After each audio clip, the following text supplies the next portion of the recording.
2 a.m. on Friday, August 25th. I'll call this meeting of the Wichita County Commissioner's Court to order. All right, let's jump into it. Item number 1 is a presentation from Andrea Dre Alvarado, FirstNet Solution Consultant on the FirstNet Program, Public Safety Solutions. Ms. Alvarado, good morning. Good morning. Thank you for coming back and being on the agenda again this morning. Yes, thank you guys for having me. For those of you that don't know me, I'm Andrea Alvarado. I'm your FirstNet Solutions Consultant for Central West Texas. So I am here to present to you guys the FirstNet program as a whole. If you have any questions on any of the slides, please let me know. We can go over that while we're on that slide. And then I have some cards in case you guys need them.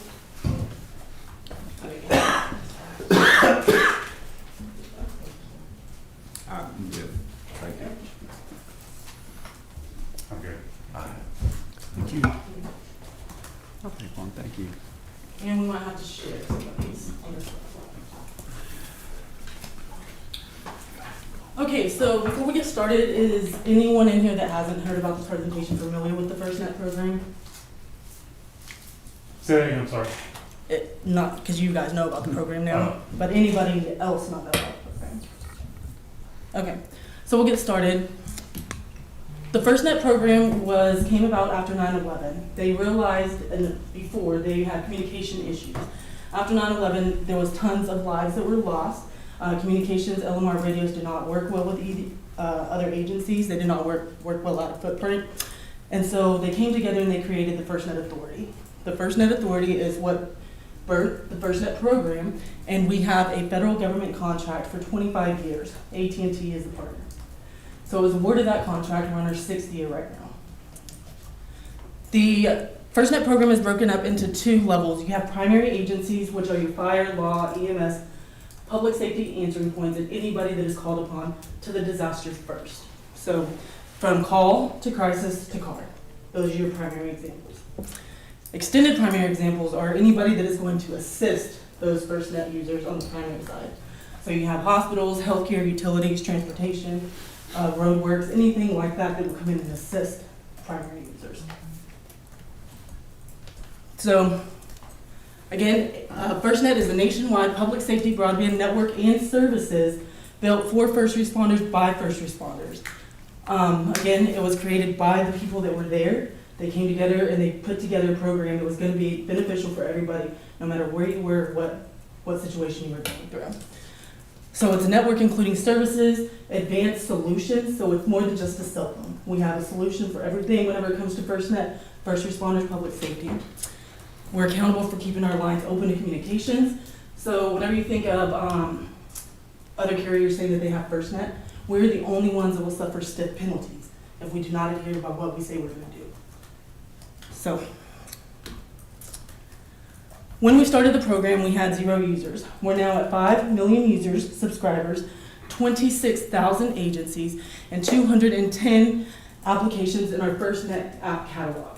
So 660 FirstNet ready devices. So we want to make sure we have FirstNet certified devices to have the best experience possible with the FirstNet SIM card. 2.91 million square miles of coverage. That's 250,000 more than our commercial network. So we now reach in places we haven't reached before. We're covering in rural areas where we didn't have coverage before. And we have 150 dedicated deployable assets. In the state of Texas, we have 7 assets. So they're distributed in different areas and can be deployed at any time when a primary agency requests them. If the network gets knocked out, we send a deployable, only FirstNet SIM cards connect to that device. We now have 30 plus Rob the Dog. Those are our therapy dogs. We take them out to disasters, kind of give the first responders a little break, pet the puppies a little bit, put a smile on their face, and those can be requested as well.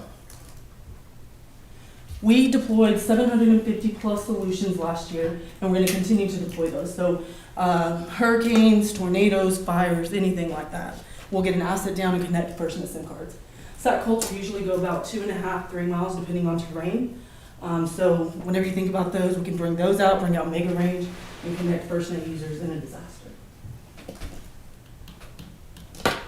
Oops. So FirstNet benefits, you have priority and preemption. So on the Band 14 network, which is the set-aside spectrum by the FirstNet Authority, you're gonna have priority and preemption. It's your own highway into the network. If you're on an LTE tower, you're gonna have still priority and preemption. Whenever we're sitting here like this, that network's not that congested, you might not see a difference. But when you go to pick up kids from school, everyone's on the network, you're gonna have priority on that network. So you have connectivity. Advanced augmentation. So we have high power user equipment, which is 6 times the signal strength versus a regular router, cell phone, or hotspot. It's going to bring in power class 1, that's running off power class 1, and we can use that anywhere that we have band 14 towers. So we can 6 times the signal strength, hold on 6 times longer than we did with phone. Highly secure network, 24/7, 365. Our database operations centers are constantly monitoring that network to be proactive. We want to make sure that we're up to date. We want to make sure that if there's any threats, we can work together with other agencies and help prevent some of the things that could go on whenever it comes to corruption. Improved coverage through interoperability. We can now take LMR traffic into a cellular device. And what I mean by that is you can now have an application onto your phone that will allow your LMR traffic to go in. Anywhere you have LTE coverage, you will have your LMR traffic. So in that disaster, not all radios work together. If they have coverage, you will have it anywhere you have LTE or Wi-Fi. So if you guys want a little demo on that, I can get a call in. Can we get a sound check for Wichita County, please? Will, watch this. What she's doing on her phone. Yeah, you got Ronnie Carota in New Orleans, Louisiana, coming loud and clear. You got Lee here in Atlanta, Georgia. Sounds great. Hey, got Andrew here in Woodstock, Georgia, coming loud and clear over 5G. So she used the radio function on that, through that first net app on through AT&T, and it's like, what was that a long time ago called? Nextel. So we now launched FirstNet Rapid Response, which is mission critical push-to-talk application. What that means is that it's gonna have the highest priority. It's gonna get that traffic through better than regular AT&T EPTT. It's mission critical. So again, it's secured and encrypted. You can do messaging, you can send your locations, you can have one-to-one conversations or group conversations. So you can augment your current LMR, not replace, augment. So like on, if Will's group just wanted 5 people to be on that radio traffic, he can make that contact list. That's basically what it is, right? That he just goes to group A and he's going to radio all 5 that maybe deployed on a fire, whatever the case is. Those are set up in zones, however you want to refer to them, zones, channels. You can create those through your corporate admin tool. So again, the goal is to have pre-installed talk groups in an emergency. We're not scattering around trying to get in touch with people. So you can have pre-installed talk groups, FirstNet all, that's my West all call, and then we have a Bronco set up. So again, pre-installed talk groups or one-to-one. You can go into the contact list and then pick one person. And now Oh, you have a can call. radio them the same as call them just off the contact list, okay. Yep. FirstNet Rapid Response is the only platform that will allow you to go in and do simultaneous listening as well through the dispatch console, if you wanted to. Okay. Any questions on FirstNet Rapid Response or augmenting? What does the system hook to? I mean, when you talk, where is that going? To a tower somewhere near here? Yep. So if So- that tower was out, that wouldn't work. So if our tower is out, that's when we request the deployable assets to come down free of charge, and we'll connect those FirstNet So within devices. a certain period of time, you'd be back up. I get it, but that was my main thought, is if the whole system's down, you're down. I mean, it won't work. It can still work on Wi-Fi, so if you have Wi-Fi coverage, you can still use it in building while you're connected to Wi-Fi. Again, whenever you request that deployable asset, as soon as you submit it, whether I submit it for you or you do, it's constantly going to the network team. They're gonna look at it pretty quickly. We're gonna have a triage call. We need a 100 by 100 place to park it, and we'll have that asset out pretty quick. We have one pretty close to here. I can't tell you where, but it's pretty close. Our SLA is 14 hours too. You usually don't take that long because we have 7 in the state of Texas. So. Generally, if you have a tornado that comes through town, you lose the whole deal. You don't have Wi-Fi, you don't have, yeah, I mean, I'm just curious. And I guess you're saying augmenting because the same is true if it was your radio tower. Oh, But this is, absolutely, yeah. it's a separate, gives you a little bit of extra redundancy built in. Correct. Backup for the backup. Now, tell Barry about what happens when there has been a disaster, the level drops so that the signal is more penetrable than when it's just normal. So I think you're referring to the uplift. In an uplift request, you can go in through your FirstNet Central portal and you can uplift all your FirstNet users, whether it's primary or extended primary users. We have a primary level that's waiting for disaster. Those then can be put on there for up to 2 to 48 hours, or you can extend the time past the 48 hours. You can also do this for a planned event as well. So the priority access on our main level that's waiting, you can uplift those users. You can take people from other agencies and add them to your uplift as well. If you guys have a roster, because you'll have your numbers all rostered up already. But if you can't do it, you just send me the numbers through PDF or Excel, and I'll upload them for you. You'll get a text message on your device saying you have been uplifted. One of the things that I think tends to happen when you get into one of those major disasters is you all of a sudden overload the system. Yes, sir. Everybody's trying to call. If you do have cell phone coverage, like the towers are completely tied up. Does this have a priority Yes, sir. scenario that would eliminate that? This FirstNet SIM card, whenever you see it up at the top, it says FirstNet. When Okay. we provision these devices, this FirstNet SIM card is letting us know that you are a first responder. You have your own highway into the network, and again, it's going to give you priority information. Priority.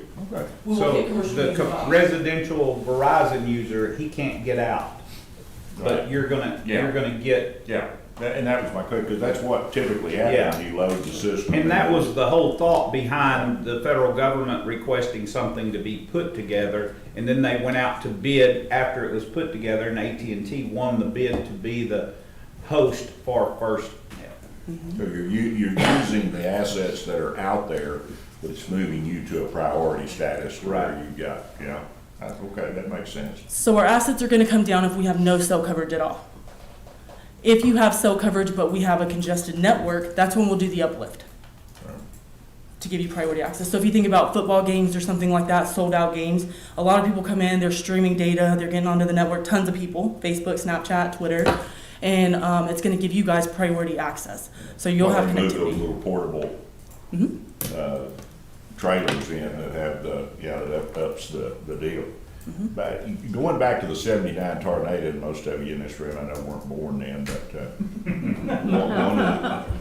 one of the things that was interesting, and of course we didn't have near the technology then we do now. There wasn't cell phones or anything else. It was that. But one of the things that became very apparent the night that happened was we lost all communication. Everything was down. Yeah.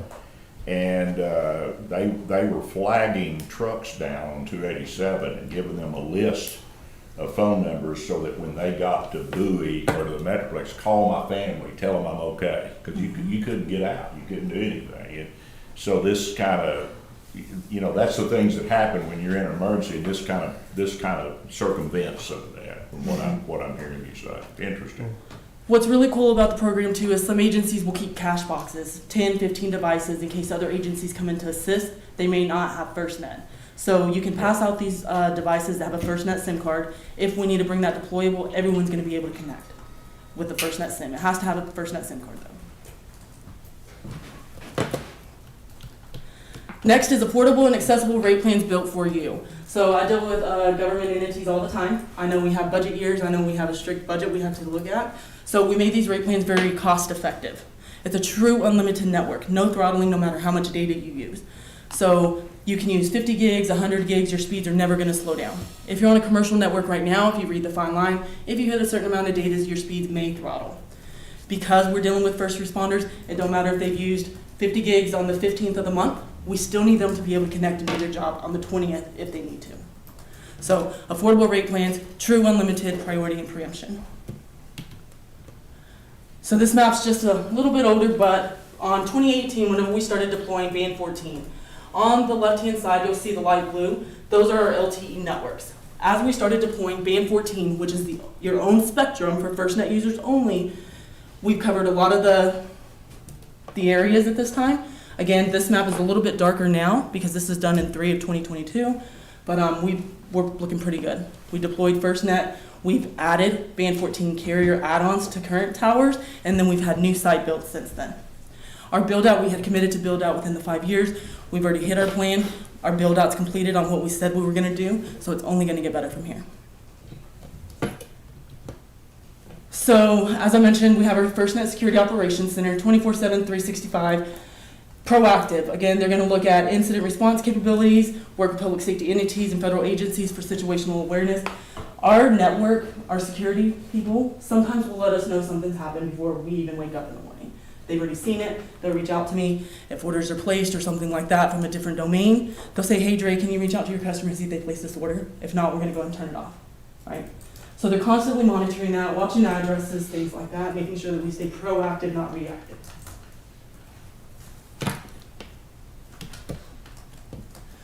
These are some of our deployable assets. We have the blimp. Usually when we deploy, we're deploying the Tacoma cell on wheels. That truck will need 100 by 100. They're gonna level it out. They're gonna send up an antenna, and then it's gonna connect those FirstNet SIM cards. This is gonna give you voice, messaging, first priority access as well. So again, your push-to-talk will work while using it on a deployable. Is it self-contained power? Yes, So you wouldn't have to have power available? we have generators on it. Okay. Mhm.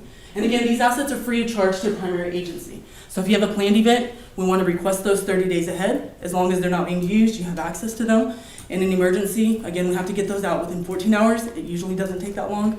Let me know or go into your portal and request it yourself, or I can too. So again, they're pretty neat, free of charge, really nice. And again, any disasters, you'll usually see our trucks there. So I showed you guys the push-to-talk mission critical. I showed you guys how it worked.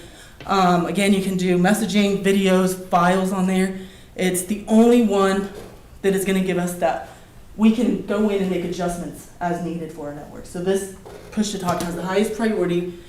You can do cross-carrier communication talk groups too. So if you have another agency, for an example, your city, if you wanted to do a couple of talk groups with the city to have pre-installed emergency operations groups, you can do that as well. 3G mission critical standards. So again, we've already went through the whole making sure that we abide by the standards that they have for that. And we have a couple of different flavors out there, but FirstNet Rapid Response is very user-friendly and works well with others. So we talked about affordable rate plans. Again, we have unlimited data on the state of Texas contract, unlimited data jetpacks. You're looking at $30 a month. Can't beat that anywhere on a true unlimited network. Devices, again, over 660 different certified FirstNet devices. So we do anything that takes a SIM card, whether it's your laptop, your cell phone, your jetpack, your cradle points in your fleets, anything that takes a SIM card. Some agencies will also put redundancy in their building and do a couple of routers inside in case everything goes down. We bring out the Passcode and connect them. So some of the wireless devices, phones, tablets, accessories, we do fleet management, in-vehicle routers, different solutions, anything that is communications to give you connectivity. So just remember that, smart cities, lights, anything like that, ticket writers now, anything that takes a SIM card. And then again, you have your regular Nighthawk up to your higher. The bigger you go, the better, the more external antennas, the bigger signal strength you have.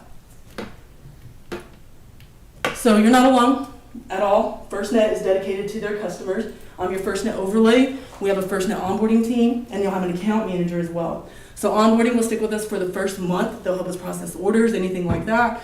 They'll make sure all the authorized users are on there as well. Help account maintenance, right? They'll go over the first month's bill with us, make sure everything looks okay, and then they'll release the project. They'll go over training, stuff like that. Customer support 24/7, 365 US based. Trainings, you're gonna get a very extensive training whenever you first sign up. Just because we wanna make sure we cover everything, but then you can go back and look at those trainings as well. FirstNet Central allows you guys to do things on your own. So you have the corporate admin tool where you can create talk groups. You can go in and add your users. You can change SIM cards. You can do the uplift, request the deployable. It's very user-friendly. Also, it has the network status. You can go in and see what's going on, where the fires are, nearest hospital, things like that, high winds. You can set it to what you need. And then uplift is through there as well. I can do it for you, or you can do it. Are our radios SIM card capable, the new radios that we would use? Do you know? No, or not. I wouldn't But you think. need the bridge device, the one that sits in between, it would still put them on there, but it's a device that sits and communicates between our radios and their network and joins the two. Oh, okay. So one So time, it makes it where the radios can talk over the network, even though the radios aren't on the network, it just bridges them. Okay. it's a one-time setup fee. One vocality kit has the 2 ports. If you need more, you can do more kits. So, again, we talked about primary, extended primary. Those are your agency. We then have subscriber paid. Agency managed subscriber paid allows you to approve any user in your departments that you deem necessary in an emergency. So that means that the individuals can have FirstNet on their personal lines. You can have a phone, watch, tablet, and a hotspot. Your family then gets a 25% discount, but it allows the FirstNet user to have personal stuff completely separate from the business. But you can approve users as you deem necessary. So you have access to numbers whenever you do it that way. In case you need to do an uplift, you have the roster of subscriber paid users. So, and those are again true unlimited priority information on their individual stuff. Very cost-effective rate plans. So, questions, comments, or concerns? Is this to be used on a day-to-day basis or strictly in an emergency? You're going to elevate it whenever you have an emergency, but it's day-to-day business for first responders. And it would essentially replace what we use US Cellular for now. It's our cellular provider. So right now, Barry, all of our cell phones are US Cellular, and our hotspots, those, because we never had luck with US Cellular hotspots, we rent Verizon hotspots. But Dre would replace all of that. All of that. You'd have everything combined into one FirstNet Central Hub. You'd be able to pull reports as needed for your no usage. You can go in and you can do a 3-month average in case someone's not using the device. We can go ahead and cancel that so you're not paying for it. If we need to re-add it, you already have the equipment, we can do that as well. So again, not to talk about your outage, but the other day whenever we came down, you guys didn't have any service. That's an incident where we would bring a SAT code down. Because if we knew that you guys could not connect, your phones were not working, we would bring a SAT code down. That was the windstorm? Yes, sir. Dre, do you have a slide with the costs and everything on it? I know I've seen that in a separate paper presentation, but This right here is, I can build you one so you can see it.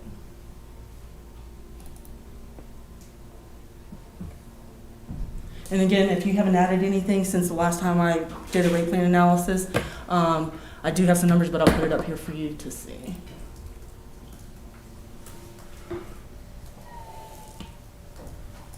Oops.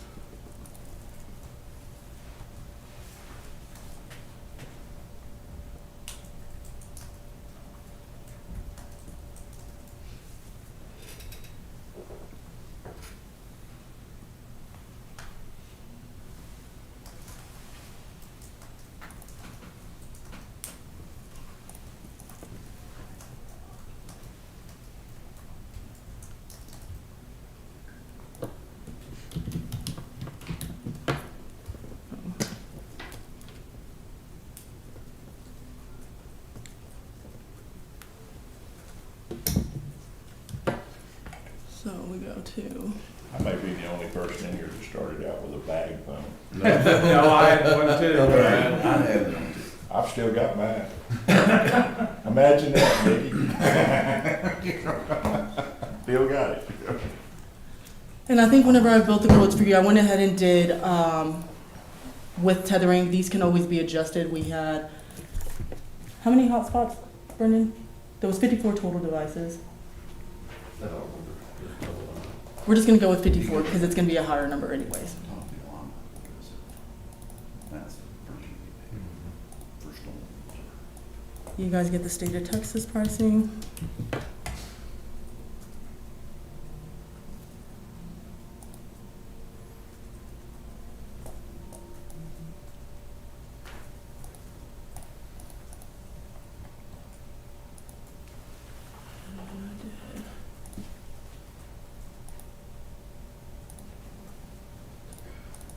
And this is just a rough estimate because we'd have to go back and clean up the hotspots and add from Verizon. This was just from the West Central Wireless where I had 54 cellular devices.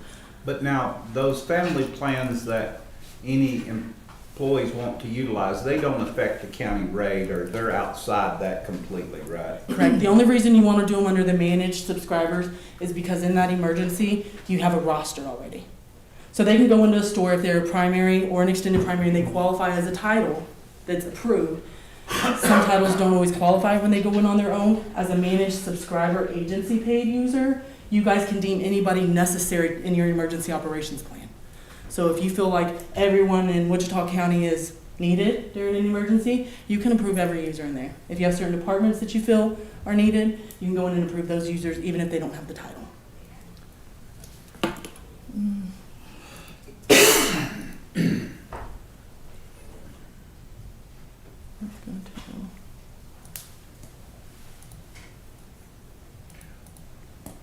Will, would this replace portables? No. It would. We, down the road, as technology advances even more, we don't want to go in and rip and replace something you've already invested so much money in. So we're going to augment the two. Hopefully you can take your cell phone and keep everything. Instead of, we're trying to keep the officer lighter. Instead of carrying a radio, a phone, phones nowadays can even be body cams. They can wear them in there and be a body cam. So we're going to augment it for now. As technology advances and you want to get rid of your radio system, you can, but that's not our goal today, is to rip it. We want to augment it. Well, we're in the process of making a tremendous investment into our tower system right now. And this technology, the way it advances, you realize anytime you do something like that, you're taking a risk that, 2 years from now, it may be completely obsolete. And that's why the thought crossed my mind. It came up in our first Yeah, meeting that right. Commissioner Watts and I had with Andrea, that is an option. Just from the further conversations we had with her, with Lee, Burgoyne, with a couple of other folks, I think there was enough of a worry that the technology isn't quite within range for that to be practical. So we have worked with some other agencies that might not have had a huge LMR setup, right? So it wasn't a big deal to go in and replace it, because then they're not having to purchase those radios anymore, the handhelds. Handhelds can go anywhere from $500 up to thousands of dollars, just depending on what you go with.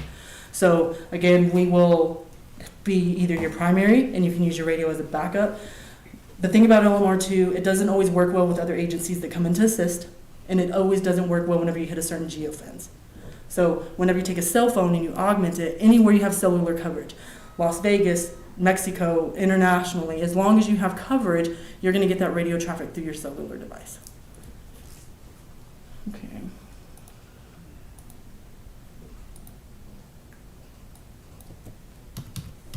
And this is this. Internationally, so y'all have a network that outside of, or would that be on like Wi-Fi? We have international packages. Mm-hmm. The data travels through partnering agencies. Correct.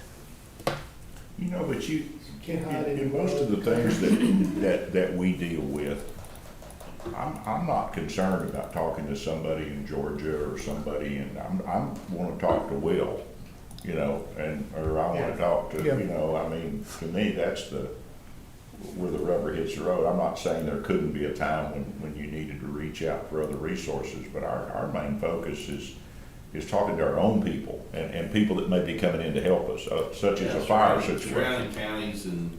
Yeah, surrounding counties, the surrounding fire departments, that kind of stuff. That, Sure. That's the day-to-day deal. I mean, that's what you're gonna experience. You get into that other stuff where you've got probably bigger problems than you can deal with anyway. And of course, I totally understand you're working with your immediate people, Yeah. but in an emergency, if it was a huge crisis and we had surrounding agencies as well get wiped out, that's where it would come in and you would have pre-installed talk groups as an emergency backup. So you can have your talk groups configured however you want, but in the realm of things is having it with like your emergency manager, your city emergency management, anybody that you would call on in that emergency. So you can label those groups. You can have hundreds of talk groups and you can have thousands of users in them as well. And again, you can still do one-to-one. One of the things we've begun to have discussions with the last few weeks is that as a commissioner's court, in the fire deals that we've been having over the last couple of months. And we're completely out of sync, and we're the ones that are supplying some of the tankers and the other stuff, and you know, you're out there not knowing what to do or where to go, and that's not a very good. So we've been making some inquiries on how to improve that, and you know, it's not something I want to do every day, but when you need it, you need it. And it could really have been beneficial to us a couple of times over the last 30, 45 days. Yeah, not jumping to 2 or 3 people to get a message. Yeah, and you just, you know, really it's not a very good system. And So the great thing about it is instead of having to call number 1, number 2, number 3 individually, you're going to be able to do it all through the push to talk. you'll have those groups, Mhm. and you'll choose, Mm-hmm. interesting. And you can customize them however you want. You can add people down the road, you can take them off down the road, but it can be configured exactly how you want. But that's how you're going to save time by doing that, because you're going to have one click of a button, everyone's going to hear that message, just like the people chimed in. They're all over the place. So no matter where they're at, as long as they have their cell phone, they're going to get that message all at once. And you can even send pictures through there too. So right here you can go in.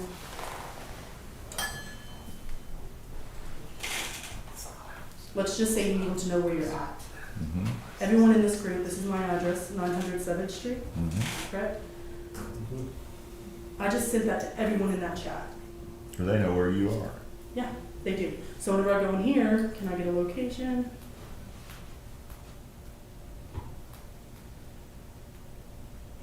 And that's just everyone in that one talk group.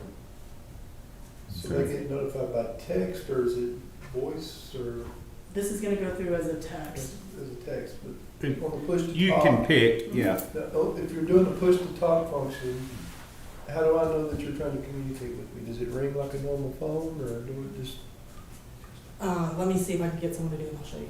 okay. Can I get another sound check, please?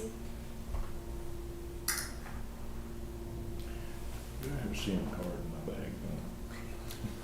Yeah. Yeah, it is. Oh, So you got that beat.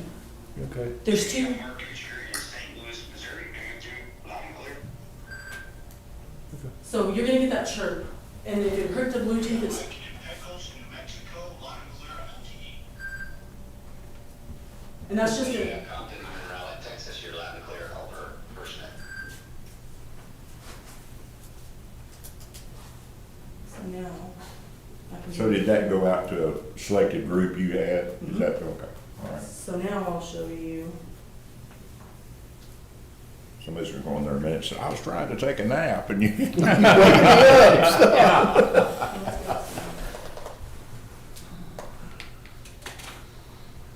Oh, this technology is amazing, isn't it? So, if that's in my pocket, that beep's not gonna, I'm not It's gonna pretty hear. loud. Yeah. It's pretty loud. Is it? And you can turn it up. We have two flavors of the push to talk. You have your standard, and then there's an advanced. So an advanced you can do from the sound of a button or the click of a button and let everyone, it takes priority over all traffic, all push to talk calls, Yeah. and it's gonna be an emergency alert push. Okay. Well, I mean, if you're out next to a tractor or whatever, Well, out on that's, the a road, lot you're of not times gonna that's the hear that. case. I mean, I might be in the cab with a That's- bulldozer, you know. That's why I got the loud, Yeah. the loud bells on my phone when it rings. You can get the shock option that'll take you. Yeah. Mickey needs it. Let's see if we can get it working more.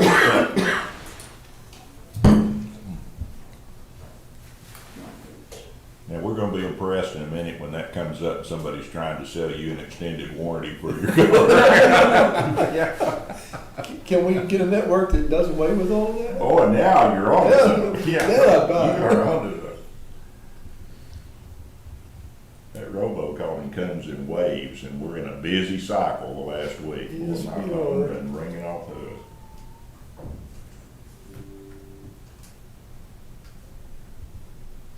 Hey Mark, can I get a one-to-one call, please?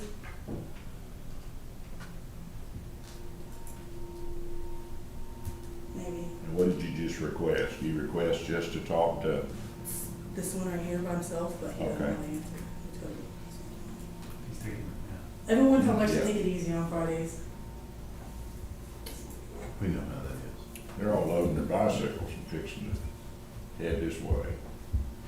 Yeah.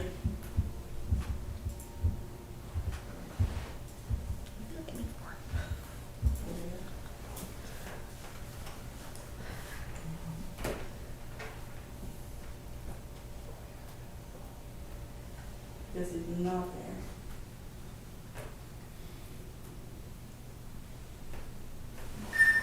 Hey Mark, do you have your one-to-one on?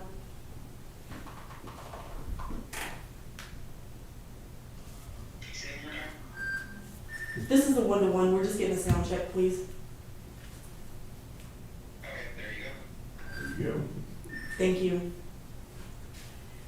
So, this is all secured and encrypted at the web dispatch console, because we have a web dispatch console. You can have all that stuff where your message is in there for 30 days and then it's first in, first out. Again, you can send your location, you can send messages, you can send pictures, anything from here. Instead of doing it through text on the phone, where you can only have so many users per talk group, you can have multiple hundreds of users per talk group. And to your point about the volume, the push to talk can be, the volume for the beep, the chirp, and the push to talk versus ring can be separate volumes. So you can set one to astoundingly loud and the other to normal, so. Yeah. There's That's ways what, to that's my concern, if you're out on the road, I'm not gonna hear that beep, I'll just walk around all day with someone talking in my pocket, so. That's when they just keep pushing it, it beeps over and over. It's pretty loud. That number, what does that include? So this number right here includes 54 of your,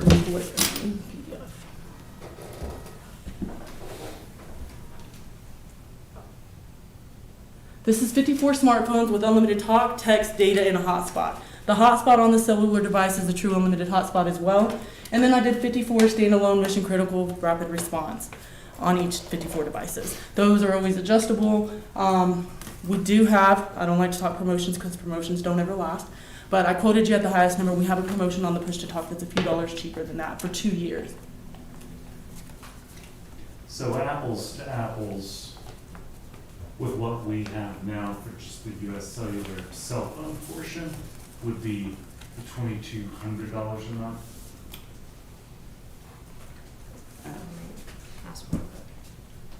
Look at that then.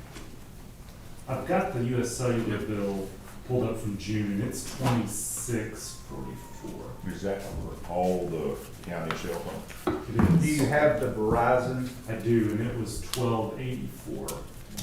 Gosh, that seems high. Verizon's your hotspots. Yeah. Our Yeah, hotspots, yeah. We're about- at, so it takes both of those to complete our mission right now. Are So those also, does that include the election hotspot? No, that's a elections one. are through US Cellular. We don't use those year round, do we? No, we only turn those on for elections and then turn Okay. them off. Because that was, Judge, and I think this kind of, I'm thinking about what can you combine to get better usage out of it? Because for hotspots, your phone would be your hotspot here, and that's included in that. Brendan, do you think that, based on what you've seen, a hotspot option using a phone as a hotspot would serve in a similar capacity to what we use the Verizon devices For a lot of for? people, it would. There's Yeah. a few that would want something separate, but for a lot of people, it would be completely sufficient.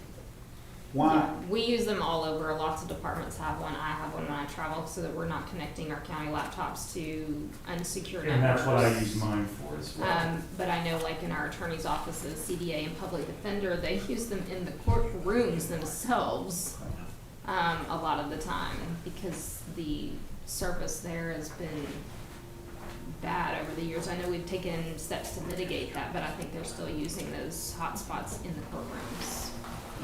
So, that shocks me, we spend 1,200 on it's hotspot. roughly $50 a month per hotspot, yeah. Wow. And we keep 2 to 3 that are not really assigned to anybody that can check them out when they're traveling for departments that don't have them. That's a good idea. Like Annette uses them all the time when she travels. She'll come and check one out from us and then bring it back when she's done. So again, we're not having county laptops attaching themselves to an unsecured network.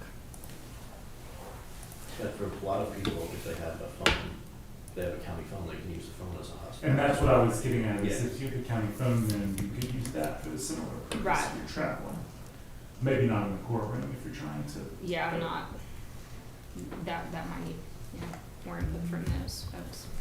Let's just use your number that you currently have on Verizon. Do you know about how many devices in total it is? Can you see? I couldn't Margaret see can't get your unmuted. number, Andrew. It looks like 30. 30? Sorry, 33. What was the number I was looking at just then? I can't see it. Without the hotspots or with? No, the total number you gave him that we're looking at a monthly, So they can't hear, she said. I couldn't see that. 22, Well, she said they can't hear her. Without She's- push to talk. Okay, Push to talk was an extra 648. okay, 2861. 2861 if you put push to talk. okay. And you're saying it's US Cellular alone, we're spending 26? Yes. And then I can give you an estimate on your with hotspots. 33. Just an estimate. That would be having separate replaced hotspots. So Not using your phone as a hotspot, it's separate like we have now. So the good thing about having your phone is because you're going to have your phone with you all the time. Right. The bad thing about using your phone as a hotspot is as soon as you leave, your hotspot may turn off because it hadn't had connectivity on it, and you're going to have to reconnect it. That's just a little annoying. But if people don't mind that, it's just... But I use my phone whenever I don't have my little hotspot with me.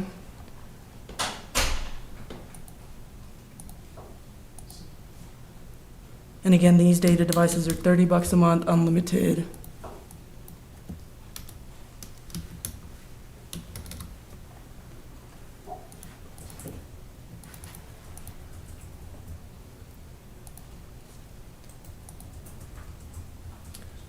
That puts us at 3851.46. Say that again. 3851.46.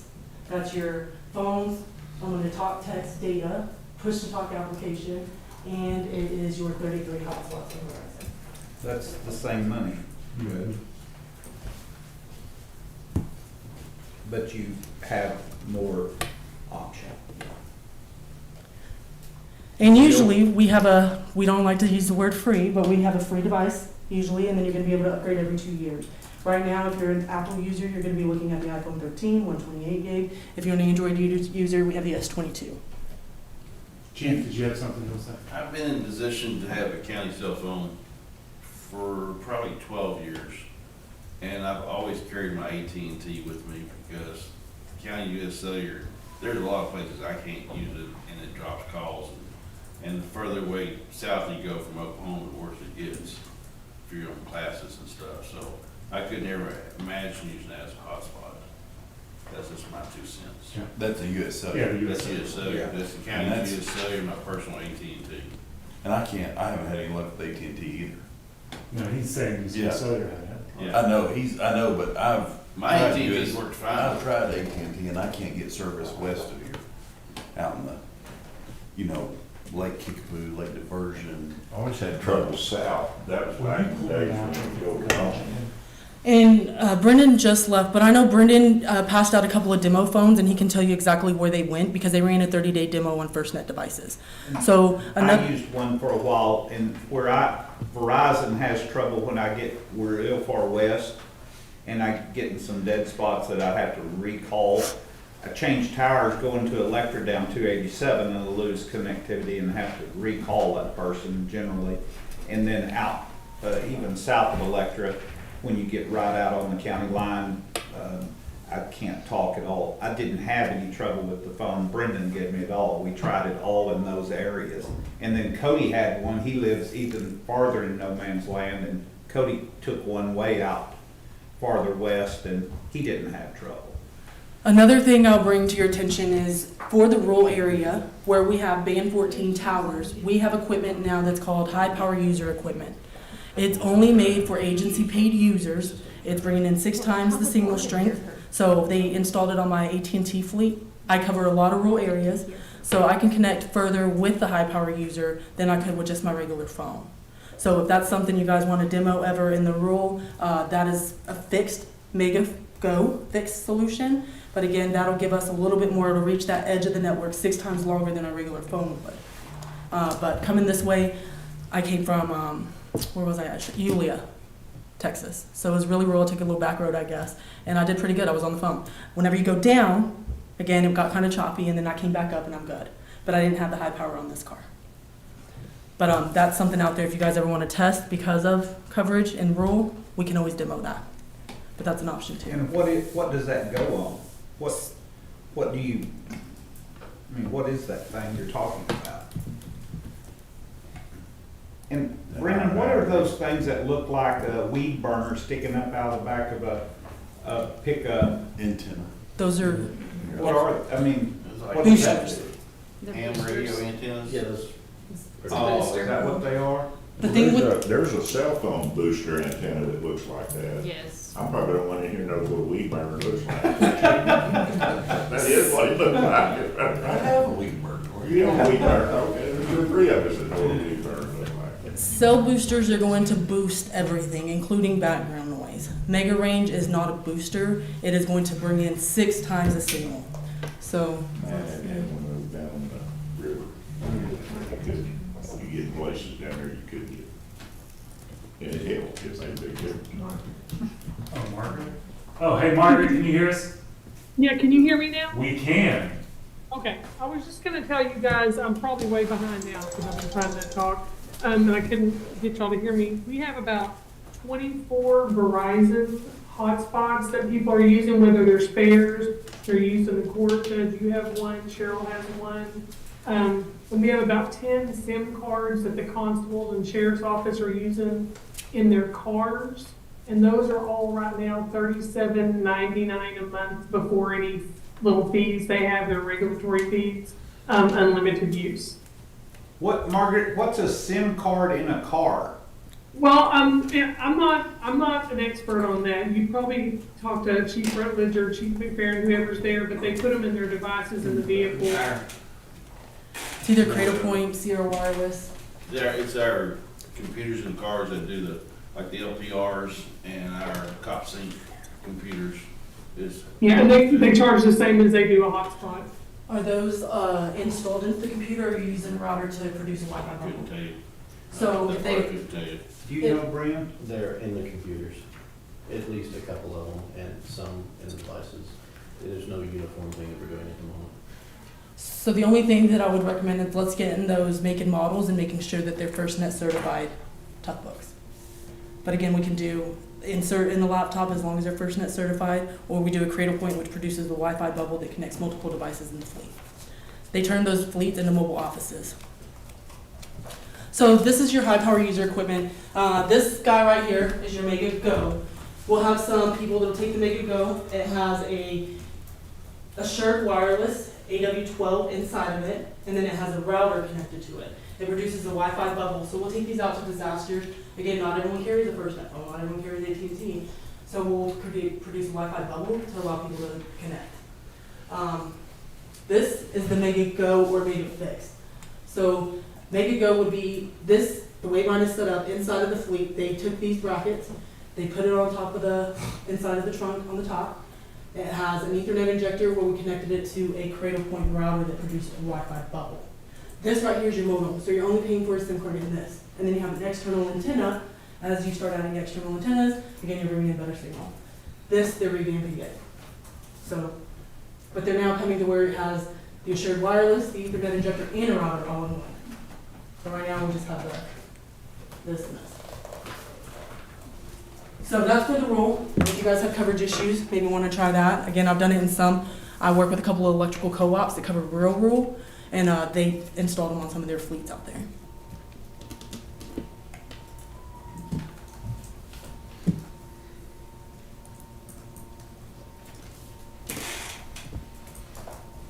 And just for, remind me, the FirstNet hotspots are $30.99?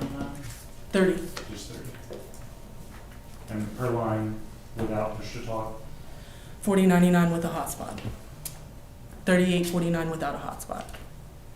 If it has a hotspot, what's the hotspot on my phone worth compared to the physical hotspot? What's the difference? So availability, being able to connect so many users to your phone.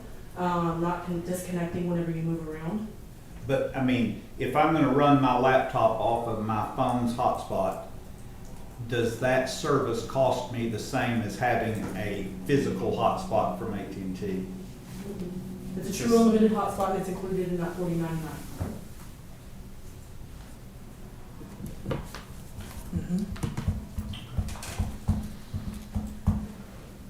And again, if you all have different departments that need their own account number, maybe because you pay different, with different budgets, we can do that as well. You have what we call a fan, which is your umbrella, and then account numbers under each one.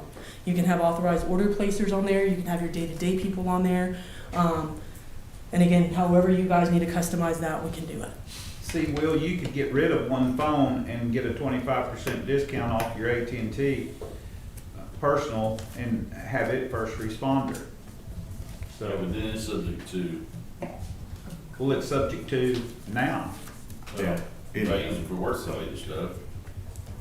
I try not to ever do that. So agency paid devices are company provided devices. The subscriber paid is for their individuals. So usually we'll see a lot of agencies that do two separate, a personal phone and an agency paid phone for that simple reason right there. So they don't want any personal stuff done on the company phone. If some people haven't been providing a phone, they go in and they write it into their policy. We're giving you a company issued device. This is for work only. Hey Margaret, can you hear me? Yes, sir. I'm gonna put you on the spot a little bit, and if you don't have it, that's fine, because it is on the Okay. spot. Do you have any idea of what the early termination fees we're looking at on the US cellular phones that have upgraded in the last 2 years are? I think, I just quickly off the top of my head, after you and I discussed it, I think we've had about 20 phones that are gonna have some type of early termination fees, but they start at $350 if you do it immediately, and they lower each month thereafter, so I don't have the total fee, but I will tell you that, she said, I think that she had 54 devices on her list. I show we have 56 now, 32 of those belong to either the sheriff's office or the jail. The two new ones, I think, came from there, and solely because they are the most used people who use the phones the most of those are gonna come from that office. And they do upgrade more frequently, I think, due to the nature of their job. Their phones just quit working, the chargers quit working, different things like that. I don't know the total, but I know it'd be a little significant hit.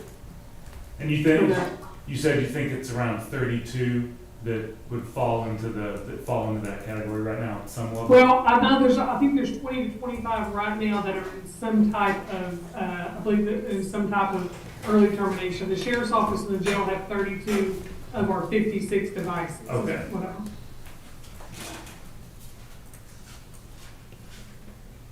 I'm not doing a promotion where you take care of early termination fees, are you? Yeah, I will. But another thing, state of Texas usually doesn't have ETS. So if you're purchasing on state of Texas, there may not be one. But yes, I will help you with, depending on when we sign up, there's either $150 app credit for smartphones, or it goes up to $175. So you mean when you go through the buy board state pricing, that can Alleviate buyouts. So let's just say she mentioned that you have some officers that every now and then they might break their phone. We are gonna make sure we do everything in our ring to help you get it right, so we'll figure that out. So whether we do some upgrades down the road, I would recommend keeping about 4 or 5 devices as backup, but usually we can help you out. And then as for the ETS, if you do have them, I'll help you with the activation credits. We don't ever like to really position them unless we have to, because we don't want to bribe you with them, but if we have to help buy out, we will. And that, now, the devices for county employees that are using phones, you have that program, but under the family plan, we buy our own phones as need be. Yes. Usually they do an installment plan on the commercial side, so you can do a trade-in program. They usually give you so much off of a new phone if you trade in a phone. But yes, everything on the personal side, the perks that you get on there, the 25% off, your 4 FirstNet devices, and then a multi-line credit. So if you have multiple lines on there, you'll start seeing a multi-line credit, auto-pay paperless billing credit, and then a 25% discount credit. So you start seeing some perks. And all of our numbers are transferable. We just have to get US Cellular to release them. Whenever we submit a port request, I'll need your account number and your porting PIN. And that's the same way with the personal family plan deals. Verizon would release mine to you and, So some of the things we like to do for agencies is we call them appreciation days. So we'll bring a team out here and set up in a room that you guys let us use, and we'll bring devices out. So you don't really have to go in the store, wait for people to get finished. We'll bring a team out and focus on just you guys. We'll use that sub-paid code. Again, you're gonna have a primary and an extended primary fan, and then you'll have a primary and an extended primary QR code for the affiliation code. But we can bring a team out and switch people over here. And then we Are can you train. saying that that discount will be available to any county employee or only the employees who have a county phone? no, it's to everybody, Margaret. There's a family plan. Let's say Margaret pays for her own phone and you've got three devices on it and you've got a plan going with Verizon. If you change to an affiliate family plan, it has no connectivity to the county, but because the county is a user, you qualify for the family plan under AT&T's program, and it's strictly between you and AT&T. It has nothing to do with the county, but we can make you a first responder on that phone so that you can get radio contact. If we said, Margaret, it's 2 o'clock in the morning, I know, but come to the annex quickly. Margaret needs it in the inverse. Yeah. But don't slip and fall. Listen, I know, but I would not be surprised to get that. You're gonna, whenever you set up your account, you're gonna have your day-to-day administrators of the fan. Then you're gonna have your sub-paid administrators. Those sub-paid administrators are gonna get an alert saying you need to go ahead and approve this user, yes or deny, approve or deny. You can also go in and send an invite. You can upload everyone's county email, and then they'll get the invite, they'll create their FirstNet profile, instead of you having to wait for them to go. But you can go ahead and send the invite via email or text. But again, you're gonna get an email saying that you approve them. And then you have a roster of all those numbers to uplift if needed. Gotcha. So security guards, anybody that you would call upon in an emergency. If it's not even tied to the county and you have some people that you work with, because you have them on a, let's say a towing company on a rotation list, those record services can then become on FirstNet too as an extended primary because they're affiliated with you as a assister. They're gonna assist you guys. So public works, street maintenance, anything that has to do with public safety or assisting public safety, we can get those agencies approved. Not everyone qualifies for sub-paid though. So like a record service, they only get an agency, they don't get the sub-paid. Only like agencies, primary agencies. Hospitals, clinics, we can help them out too. And again, the more people you have on FirstNet, if everything wipes out, we bring a deployable, those are the people you're gonna be able to communicate with. All right, any other questions? When are we switching? Cool, we'll have to take that up as a separate item at a later time. Perfect. Yeah, again, whenever we deploy these devices, I will ship them all either to myself and then bring them out, or ship them here, don't open them. I will bring a team out and we'll help you guys switch everything over. It's part of the onboarding. And can we even do that as, like, if Tanya and her husband wanted to come and they're on the family plan, will y'all help them get changed over? Is that something that can they port this number in a short period of time? Usually it's pretty easy as long as the customer has their account number and their porting PIN, the correct porting PIN. How do you get a porting PIN? Call into the customer service and they'll provide you one. Yep. But I again, have a bit cellular. I think I've used that previously when some people had retired and wanted to take their phone. Okay. I've had to contact US Cellular to give them that PIN, and then I don't know what they do on their side, honestly, the other person, once they get to their new provider. Okay. what we'll do is we'll submit a port request. They'll be in reserve status. Once we go ahead and move forward with the port all the way and create the account, put them on the account, your phones will all stay active. We'll accept the terms and conditions when your new phones get here. Then we'll set them up. As soon as you accept the terms and conditions, that's when they're going to go active. But again, if we want to focus on the appreciation day, another day, focus on getting the agency's phone set up first, we can do 2 separate days. Thank you for making the trip back up here after the power issue last Yes. time. You guys have my number. If there's any questions or anything, just let me know. Thank you. Thank you. Guess we're just gonna. Alright, and you are welcome to stay for the rest of our commissioners meeting, but we also understand if you need to get out of the room. Would you take that same option? You guys already Alright, item number 2 is review and discussions on Wichita County personnel policy. Tanya, Okay, take it away. and if you guys don't mind, I'm gonna stay right here, because I have all my stuff. And I gotta flip pages, and I don't think the podium's big enough. So I sent you a copy of the revised policy manual that we got back from the attorney's office, and I sent it this morning about 8:45, and I apologize, because we just got it back, I think, yesterday.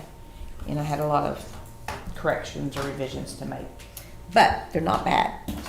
So once you find it, I will go through them with you real quickly. Who has this? How do you say your last name? Bohrer, Oh, Burr. Yeah. But Sharon Taylor is the one I work with, so that's much easier to Out of say. her office. Yes. We don't have-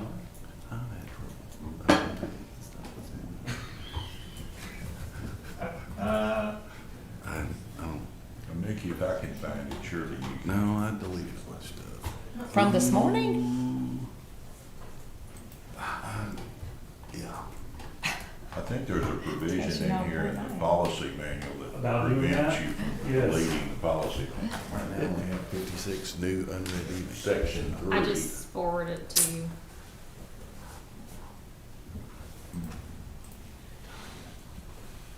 You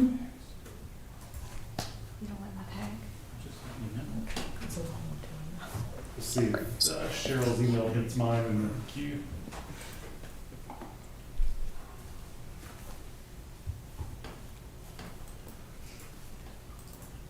And the manual's about 5 pages longer, so what she sent me and what we have, I have to do both copies at one time so I can make sure I'm in sync. You were not connected.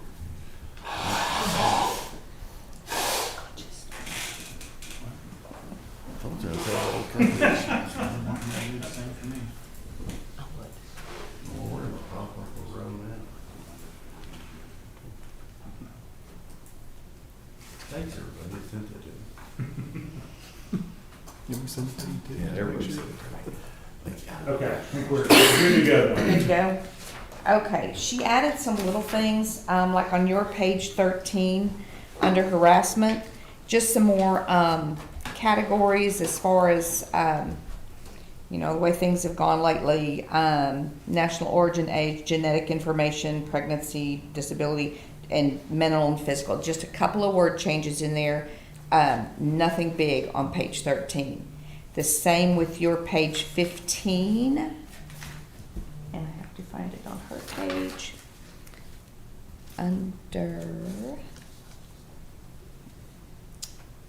It's just a sentence. I should have marked my section, but I didn't. It's under grievance, but it's upon receipt of complaint, we're gonna take action immediately. And that's the sentence that she ordered. What page That is she that? entered. 15. It's on page 15. 2.05. Find it on hers. Yeah, I don't see my page numbers. She just entered 2.055. 2.05. There we go. Good. Upon receipt of complaint, Wichita County will take Well- immediate corrective action. Well, That's it. Well- and I'm not being picky, but upon receipt of a complaint, shouldn't Wichita County take, Every report should be, complaint should be investigated promptly and thoroughly. Yeah. And then, because If- corrective action may not need to be taken at all. absolutely, Yeah, I don't start agree the with that. investigation. yeah, every reported complaint should be investigated promptly and thoroughly. And then if needed, If Immediate if corrective action. determined or whatever, Wichita Yeah, County will you take see what I'm saying? immediate Uh-huh, corrective I do. action. Like Will comes in and gives you a complaint and says Patrick's picking on him at work and. But it's and- not valid. And he says, you say right here, you'll do something about it immediately. He needs to be sent home without pay. Yeah. And So- then, Yeah. and then you find out that Will was picking on Patrick, not the other way around, and so that, So do you You want me picking to on put, Patrick? you want me to move that sentence to the second sentence? Let's see. No, it And needs a then take- qualifier. Corrective action will, any corrective if action. necessary? Yeah. Corrective action will be taken Immediately if if deemed necessary, deemed necessary, yeah. or, yes, yeah. Just put as necessary at the end of that sentence. Okay.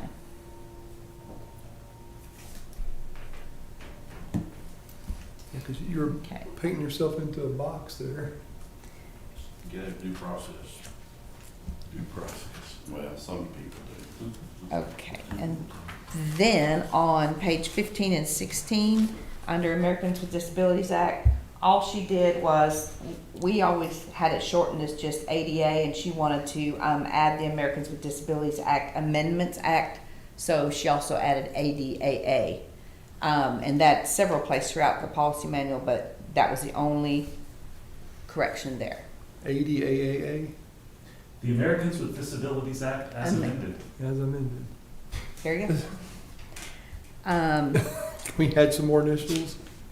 Okay, then, this is under new policies on your page 41. Can you She, give us the section? I numbers? will, yeah, let me turn to it. I started writing them after that on my notes, and it's 4.07 actually. 41. Mhm.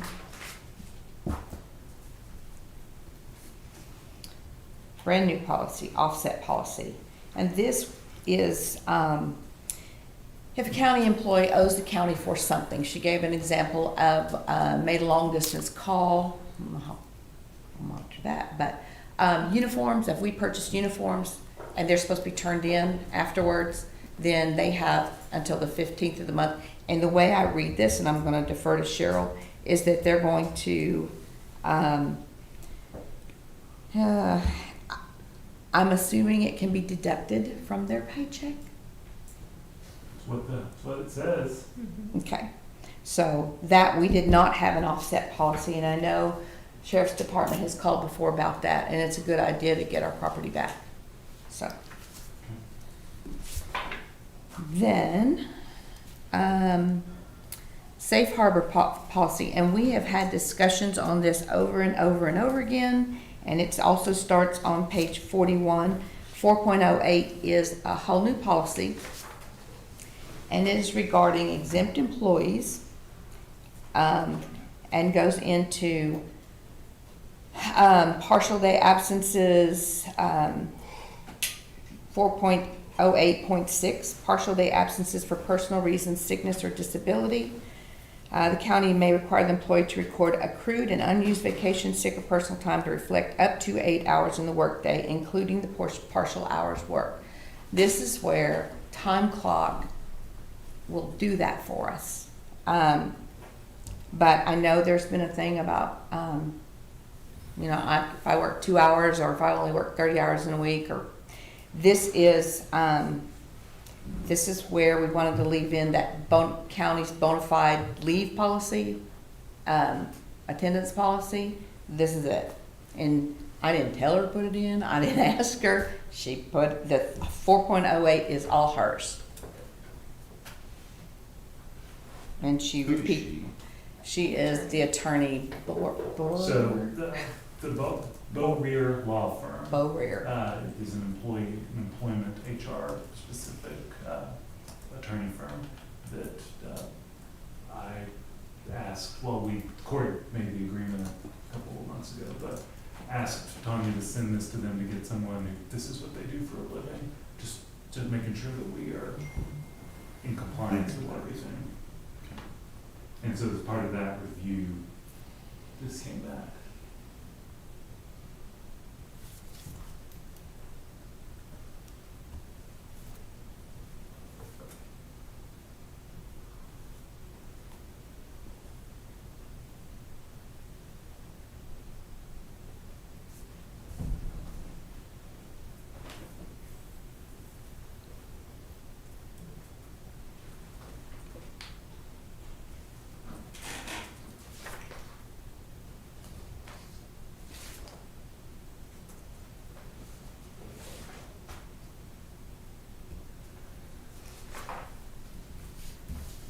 So what it's saying, so this is weirdly worded now. So 4.08.5.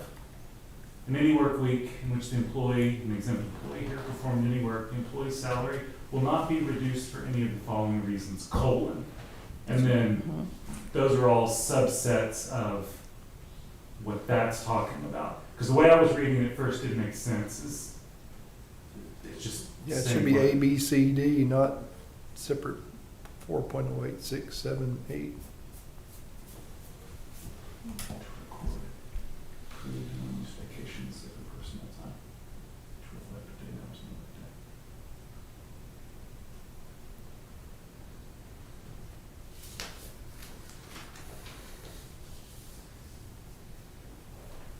day. Yeah, I wouldn't have those separately numbered. I would make them A, B, C, D after 5. Because you do have the colon. You're listing out the reasons. They're not separate bullets. They're bullets under 5. So you may change them to A, B, C, D. Yeah, I would make it 4.08.5 A, B, C, D instead of 6, 7, 8, 9, 10. Through 11. Yeah, what it, Yeah. yeah, through 11.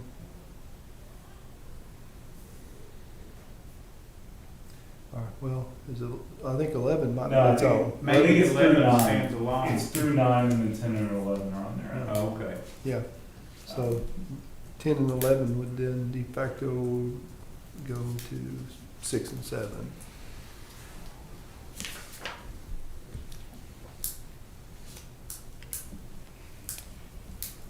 Then, just tell me when you're ready.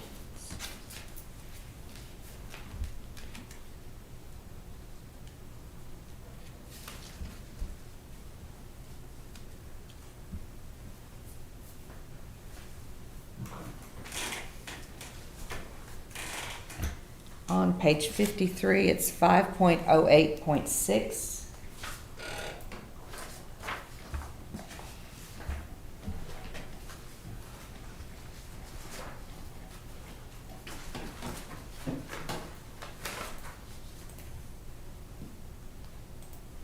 All she added was documentation of illness and medical treatment after 5 days. And I don't know that we do a real good job of getting employees to give us documentation when they're gone more than 5 days. We have those that apply for FMLA and, 3 weeks in and we still don't have it. So that's something that I'll be sending out to remind people that we need that documentation. And it's to keep from abusing sick leave policy. Is it required by the policy? Yes. Then why would you not just stop the pay? If they haven't turned in their required paperwork, why If they're couldn't on you stop? FMLA, they're not typically getting paid I unless mean, they're using their oh. PTO. They're so- using their vacation and their, Do y'all, Cheryl or Corey, when y'all, payroll comes up, to Tommy's point of not knowing, I guess it might show up in the time clock if there's 7 days in a row of sick time being used, that would be a flag. But that's not automatically bringing that to y'all's attention or anyone's attention, right? Because like she said, I mean, it could be that the FMLA paperwork just hasn't made its way to even our office. Typically, they will send it immediately, Yeah. but it can happen. I think that this may just need to be a education moment for Mhm. department heads and elected officials too. If you've got an employee that's sick for longer than 5 days, you need to get FMLA. yeah, county policy is FMLA. And our policy says that if it's not an emergency, they're supposed to apply for FMLA 30 days before. And in that 30 days, then we give them the medical certification and their packet. And they have 15 days then to get the medical certification back to us. But what we're getting is, John had surgery last week, here's his packet. And then by the time we get the medical certification or whatever, they're already back to work and it's a done deal. But anything that's a And planned it's- deal, you've got a planned surgery, you're having a baby, your wife's having a baby, those things can be all filled out in advance, early. and they don't. Yeah. seems like our time clock software should be able to give us notification if people have clocked in sick for numerous days in a row. Is that a filter that you could do on when checking employees? Possible, we have to But check then, on but that, again, it's not an automatic thing, that's a. Right. Right. Still give a little heads up. 500 We don't wait. employees. Well, and ultimately, department head should know when that's happening and, Yeah, and probably that's the reason it doesn't happen is because they do know, though, Jim. So, you know, Billy calls and says, hey, I broke my arm and I went to the doctor. The doctor said, I need to, stay off of it for, 10 days before I come back. So, you know, I understood what the doctor means and the employee understood what the doctor means. And so then it all happens without, it was understood up front instead of at the end, you know. I mean, I think that's what's occurring a lot of times. And you could be absent 5 days, 2 of those being one pay period and 3 being in the new pay period, and they wouldn't catch it anyway. yeah. No, I mean, ultimately, I think that the onus here shouldn't be on the auditor's office, it should be on the No. department heads and the elected officials to be watching that. We just may need to remind them. Yeah, and we don't have any, I would never think, and I had this happen, Boyd over the weekend had slipped and hurt his shoulder real bad, and he had to go in a sling, and he was off for 5 days. And if I'd have been thinking, I would have said, hey, get that note from the doctor. I knew he was going and knew they were gonna look at it and x-ray and stuff. I never thought to tell him to do that, so. Yeah. Just have to be something that we, I mean, I think all of us, even behind on dais, just have to. With it One being of these- work, we get that back from, we have his report. Okay. Okay. Okay, page 55, she revamped our military leave of absence. It is 5.11. Just a little bit more detail, and the biggest one is about retaining somebody's job or allowing them to be gone 5 years and then come back at the same pay rate, including whatever raises and benefits have changed over time that we offer them a job back, or they can return to their place of employment. We have not had somebody that wants to hold that position for 5 years. What's happened is they've resigned completely. So once they do that, then we're off the hook. If they're going active duty military, well, I can think of, 2 in the last year or so In the jail. in the jail. And then other than that, it doesn't apply to like National Guard reserve duty, but it's only active duty. So,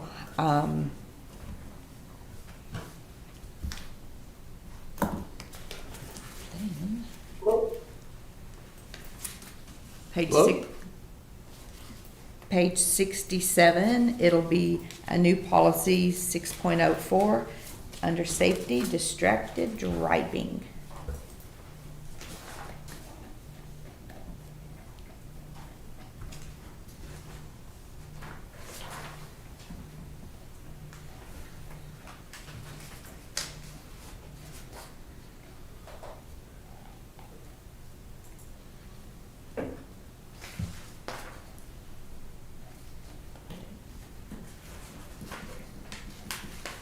What's a PDA? It's a personal digital assistant. It'd be like the computers that sorry, I keep pointing to Will. the sheriff's deputies use, a computer in your car. Anything computerized that would, you'd be using while you're driving, which you shouldn't, so. And that's fine. They mount them right in the face of most officers on the streets. That was a hard thing to get used to at the time. Nowadays, you answer all your calls and everything by looking at it. I had to look up PDA because And it's hard it to has another text, meaning in work on mind. that computer, and eat a cheeseburger while driving to the call. It is. At a high rate. I mean, at a high rate of speed. I mean, Yeah. you get used to it, but it's tough. Takes skill. How many hands you got? You gotta use both knees. I lost count there for a minute. You get the milkshake too. That's what they're called. MDT. Brendan would like to change it to MDT, Mobile data terminal, that's what. the Mobile police use. data Yeah, terminal. MDT would be. It would make more sense. Well, I think it's also including a PDA so that if you've got your laptop or tablet, Oh, that's also encompassed. So if you want to add MDT to it as well, that's Yeah. fine. But I think that's why the Okay. PDA is there. and. All electronic devices. I think it should be a personal data device. Yeah. All Whatever. electronic devices covers it all. Yeah, I agree. I think most everybody would understand what that. Okay, and the very last big change is page 76, under our acknowledgements. She has combined the sexual harassment and the harassment policies into receipt and acknowledgement of the county policy. Also added witnesses or managers for the signature pages. She also did this under the payroll deduction. She added a witness. Yeah. Yeah.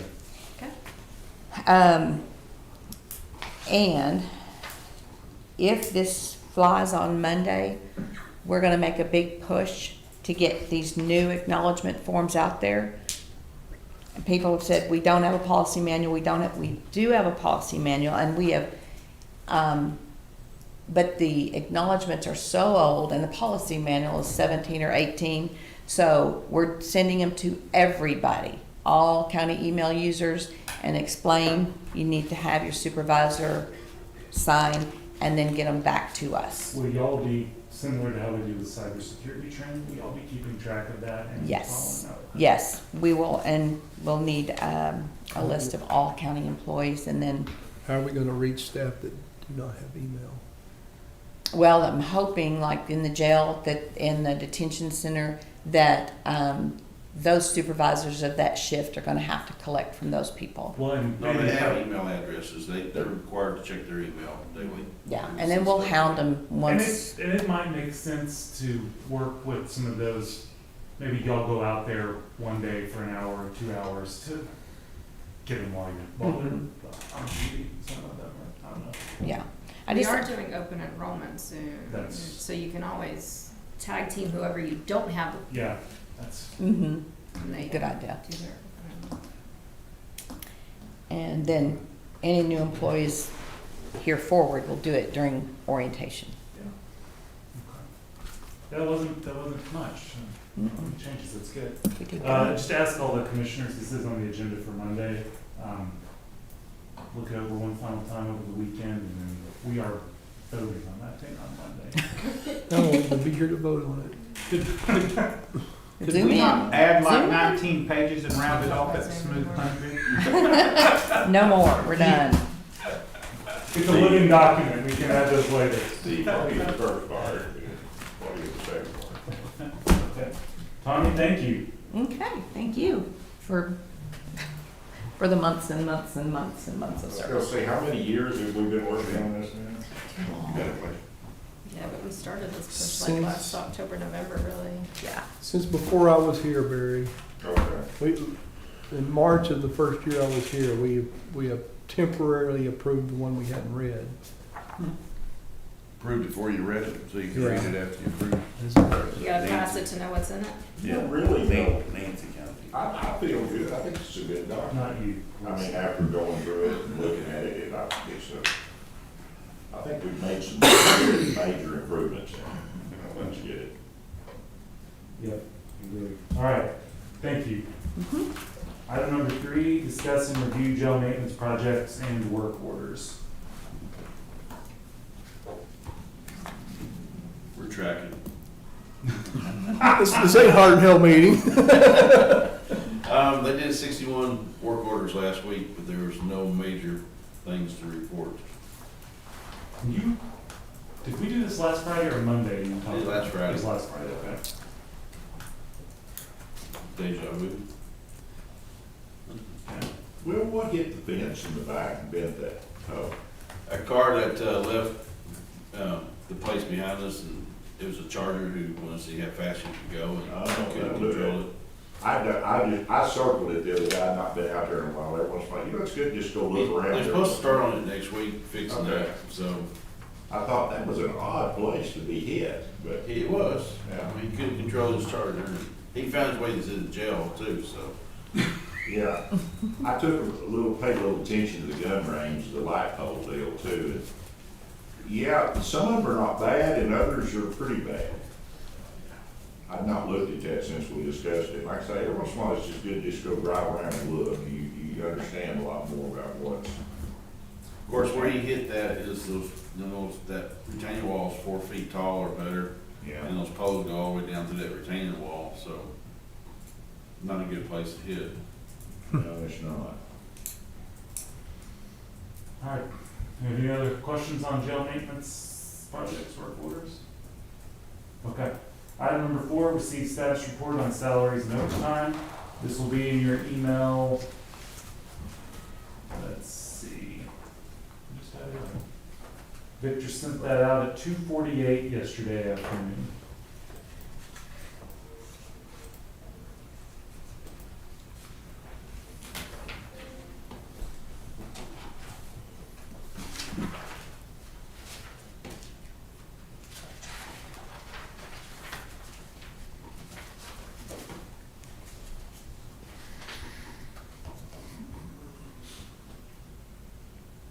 Is that net payroll amount? Isn't it normally about 800? Or is that, am I just misremembering? It's usually around, I'm misremembering.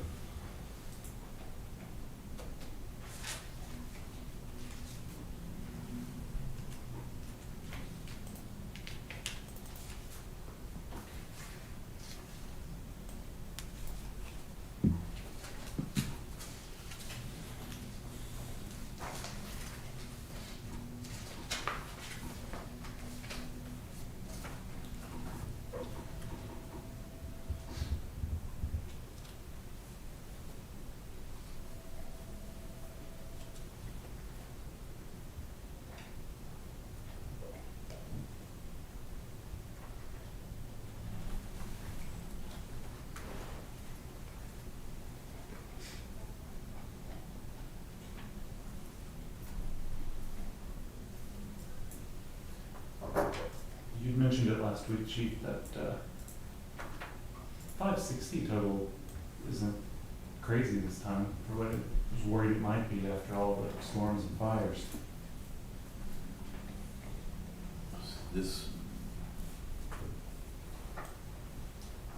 yeah, because this would have been the paycheck it would have been on. The pay period ending 8/17, wasn't it? This is the most recent, isn't it? Yeah. Last, yeah.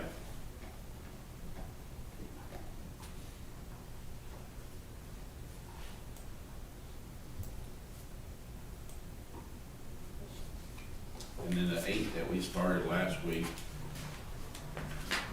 the end of the next week, they should start being on their own, so maybe not. What's that? No, Hello? That's Margaret. Oh.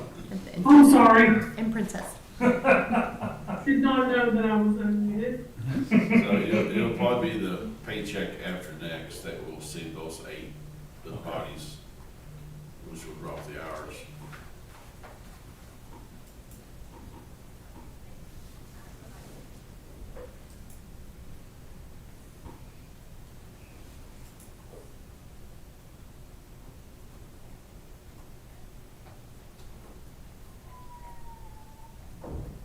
But then we're gonna have a jail school next month, which will be the last one for the year.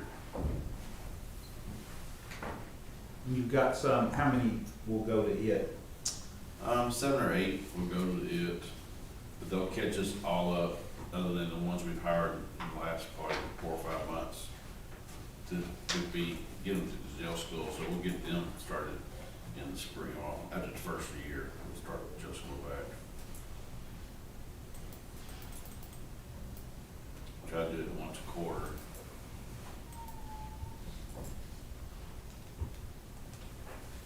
jail numbers, our population has increased.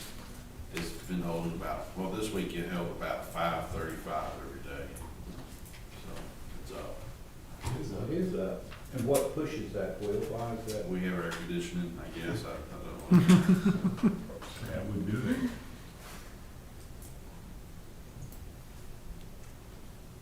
What was the old slang, put them in the cooler? That's- Yeah. Yeah. I think we have a lot that have been sentenced and are waiting to go with TDC. It's been a big push, I think, here lately. Is that process kind of up to date now, Will, or are we getting behind again? No, they're doing, of course, they don't come in a hurry, you know, they're still picking them up within that 45-day period, but it's like day 40. Yeah, but that got way out of whack there for a while. And COVID, yeah. was causing a problem. But they did make some law changes this year where we. You know, they start paying for it if they. Yeah, if they go past the 45 days, so. They should Are all state pens, I know that discussion came up in the legislative session, are they unair conditioned like all Yeah. radios? So they're Just all that, The administration area is AC, you know? and I think the AXEG, maybe. I don't really know, I wanna say the same sections are, but everything else, the common housing and stuff. It's been a pretty tough deal last 45 days. Is there any classes that go on right now at the jail on a weekly basis? Not on a weekly, but we'll have 1 or 2 classes a month that we'll offer.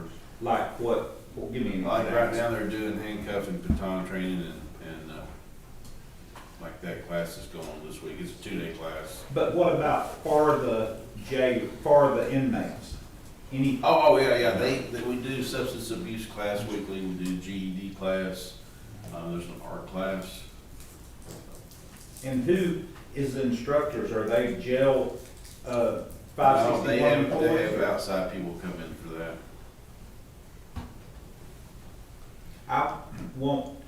I wish we could create a common sense class where you have, each week we have like, Tuesdays at 10, we talk to them about common things about, you need to know. I was telling Barry the other day, got a good kid that helps me on the weekends, 30 years old, and I had him go in the shop and get a shovel and a grain scoop. And he comes back with a shovel and a sweep broom. Yeah. Yeah, I don't know that knowing what a grain scoop is really betters your life. A big snow plow. Yeah. One of the things I hear a So lot you should ask for a snow shovel. There you go. from Sealed Air is that how many come in with the inability to read a tape measure.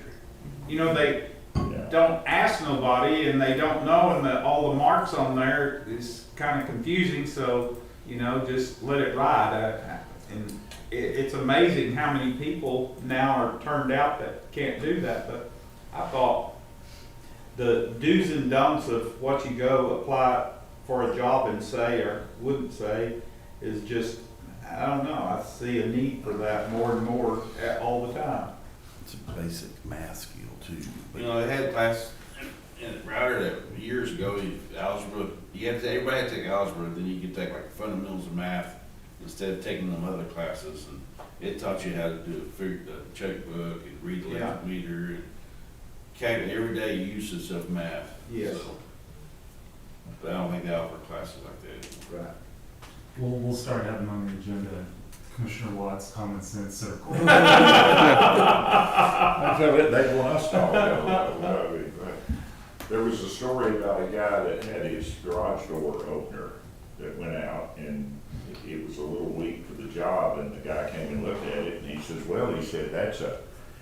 that's a 3rd horse motor on there, let's put a 1/2 horse on it, to be sure. And he said, no, a 1/2 horse is smaller than a 3rd. He said, 3's bigger than 2. And he said, he's seriously pathetic. That happens a bunch. And that happens a bunch. Yeah, that's not unusual. You go get pizza. Yeah. 4 pieces, 3 pieces, that 100. All right, we have any questions or anything else on salaries and overtime? All right. Victor, thank you. Item number 5, review and discuss regular bills.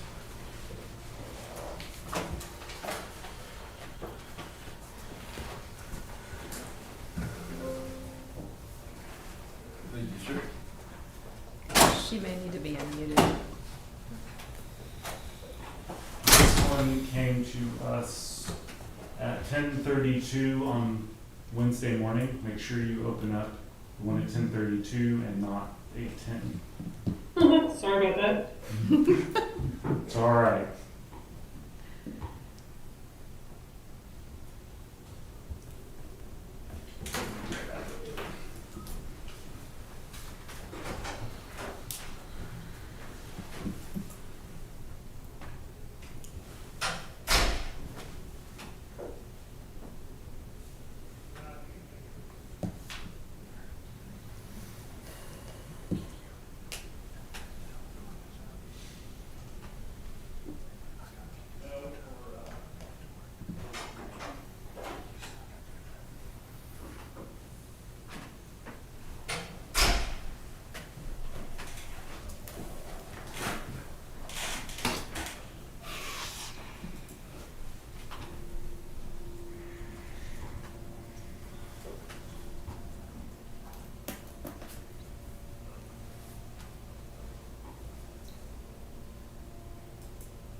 Is the calls procedure, is it still one at a time coming to y'all? No, I think they are sending us a statement now, so.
Margaret, would Princess like to say anything while we're looking at these? No, and I don't even know why I talked to her because she's deaf. I couldn't let to go outside. So I don't know why I talked to her because she cannot hear me. Well, I hate to break this to you, but even if she could hear you, she couldn't understand you. Right.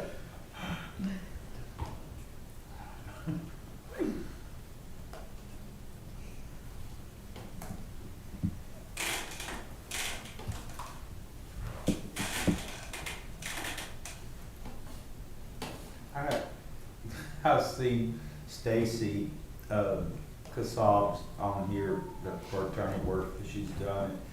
She is funny. I guarantee she gives her family, she picks at them constantly. I get tickled at her comments that she'll make that I see. She's just a funny She person. is. Oh, on social hilarious. media? Yeah, she just gives them a hard time a lot of times.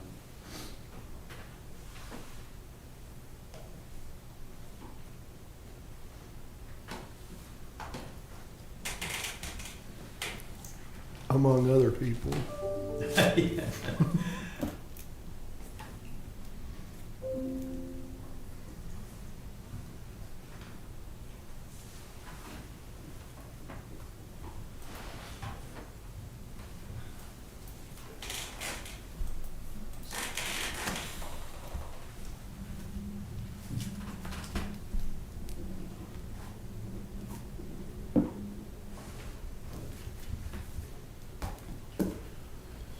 September the 11th.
So, I'm good. Mark, you're still? I still got Okay, that's fine.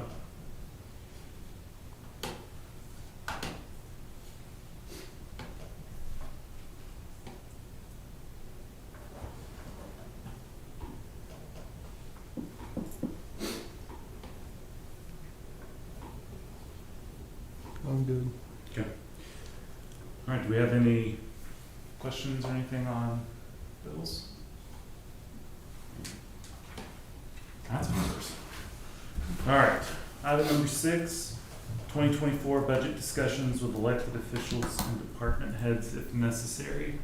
I'll go over a few of the changes or proposed changes, but first I want to make sure everyone is aware.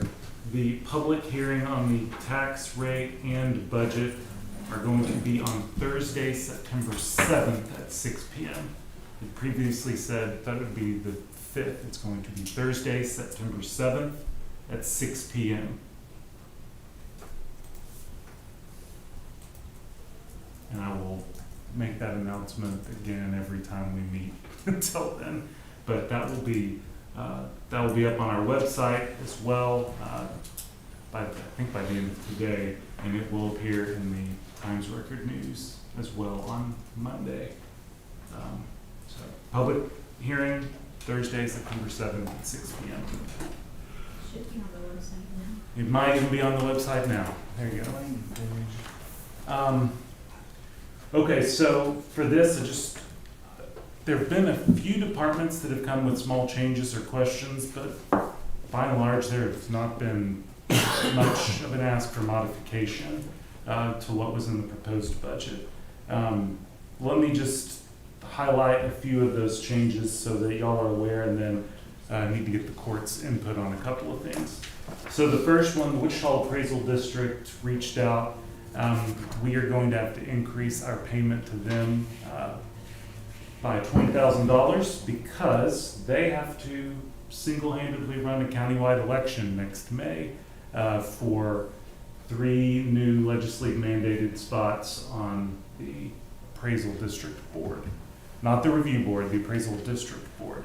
And so each of their entities, the Appraisal District changed their budget, and they're asking each of the entities responsible for, that pays them, to take a proportionate part of that increase. So I asked for us to put $20,000 more in the Appraisal District budget.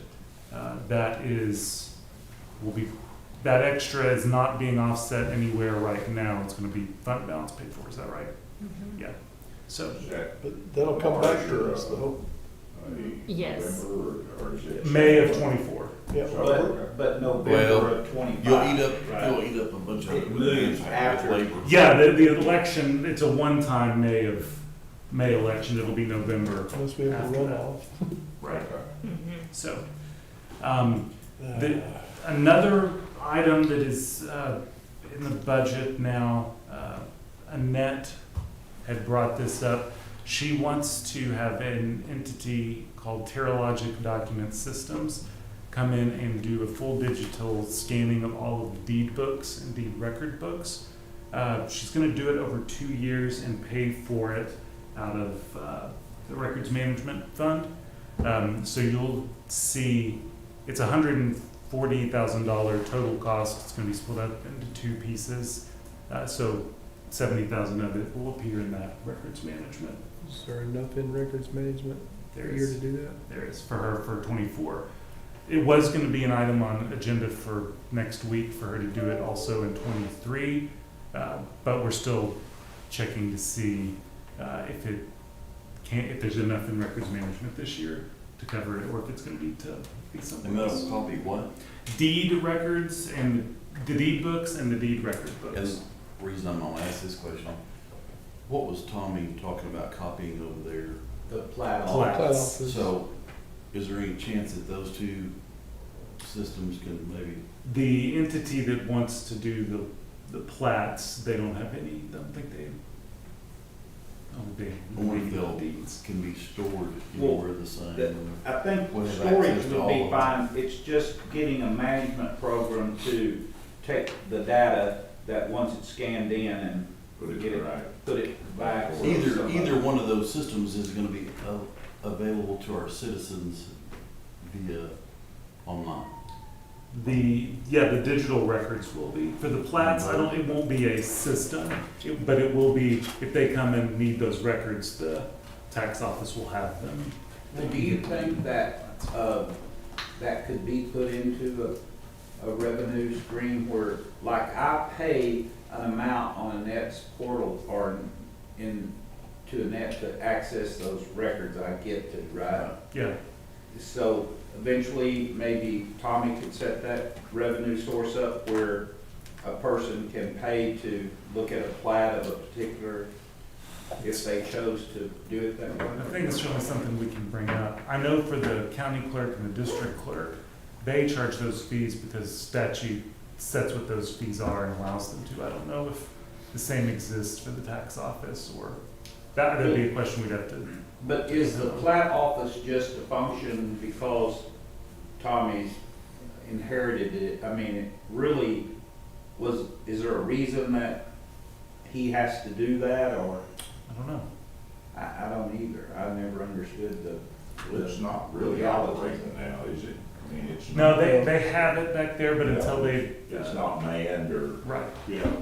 We've, and that'll be an item that'll come up on the agenda coming up soon, is there's an entity that wants to come in and do that and digitize them. But right now, because of all the construction, I don't think they even have a spot to do it. What becomes of the title books? Do we retain them? Yes. Well, that'd be a question for Annette. I don't know if the plan would be to retain them over at Lindeman Building, for example, or destroy them. I don't know why. Yeah, I don't think you'd want to destroy them, but. No, we'd archive them, I guess. Yeah.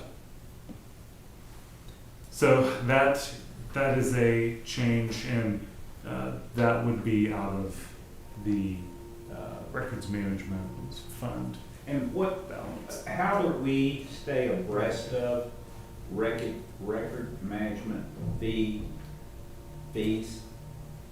Like, could they change and us not know about it, or could they raise in value and us not follow suit? Because, I mean, what's our check and balance there that state goes to say $5 and we're still charging $3? We audit it to make sure that we've increased those fees in the software system.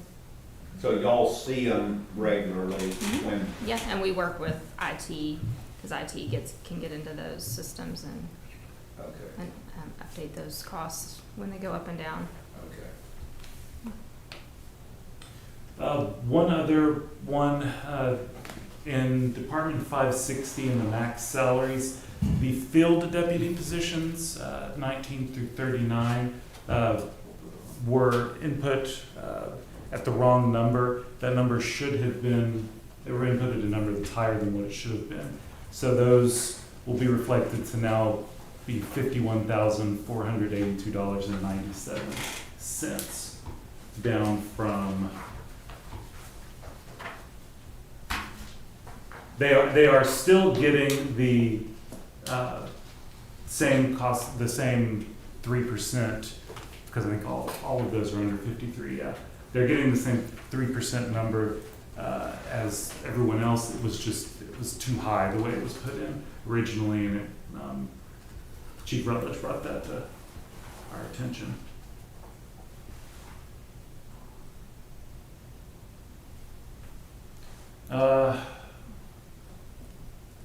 This is another one that he brought to our attention that I would like to get the court's input on. So we talked about the Jailer 1 through Jailer 5 positions in the Senate Bill 22 grant, raising those to a $40,000 floor and then up from there, and then lowering the ARPA supplement. He informed me that we have a number of other positions in 560 that aren't jailer positions in that, but do also get the ARPA supplement. And so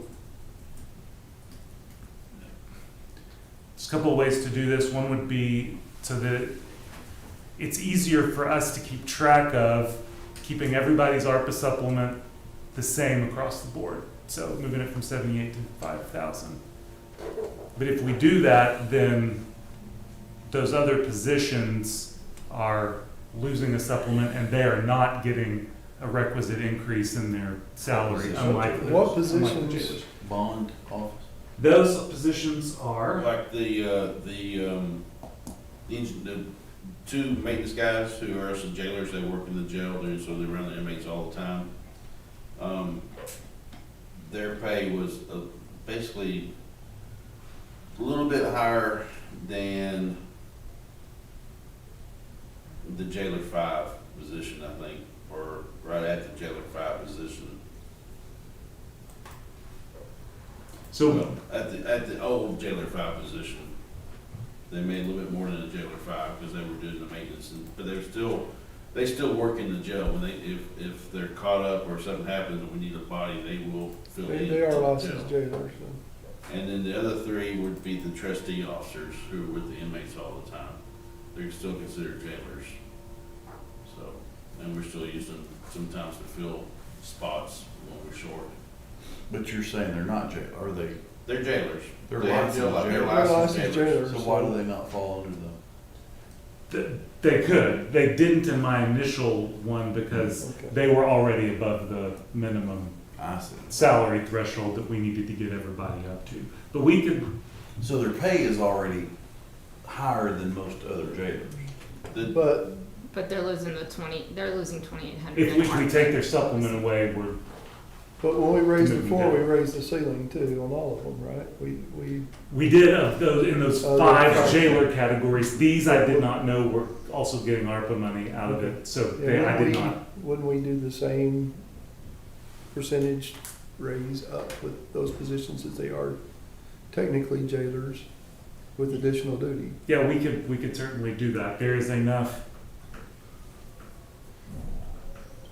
And then 12 There's 5 positions at positions. $3,500. lower- There's enough in the SB 22 grant to do it. then lower the ARPA the same amount for everyone. Okay. That would be the And- cleaner way. And so, Chief, that was, do you have it in front of you? It's position 24, 25, 148, 149, and 150. It is not 12 through 14 and 15 through 22?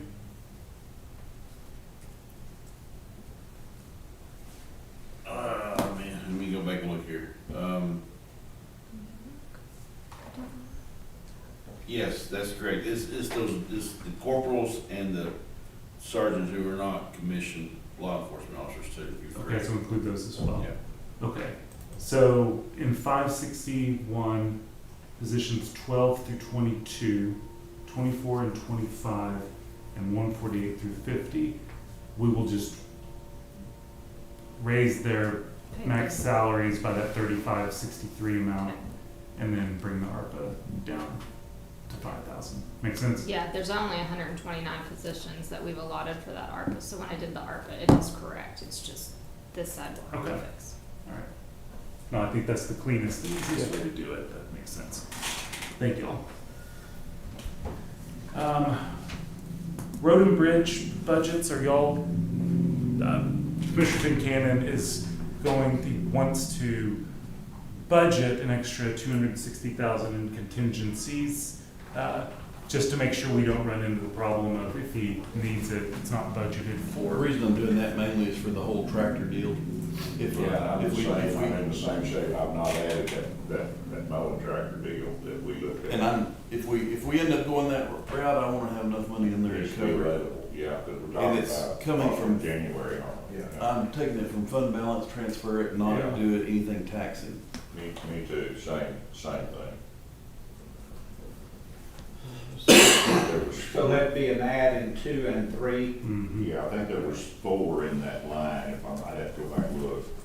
And that would, but I'd like to put that in there just in case we need it, but we're also looking at a roller, and we don't know about this motor grader deal. I mean, that's still up in the air. No availability, that could change, but, and it won't be spent unless we. Right, do those that's the deals. deal. It's a contingency, yeah. The way I put it in 24 was under a 5-year payout at it was 112,000 On a motor year. grader deal. So, yeah, we'd probably be okay then if we did get the opportunity to do that. I think there was 4 in there to start with, if I'm not mistaken.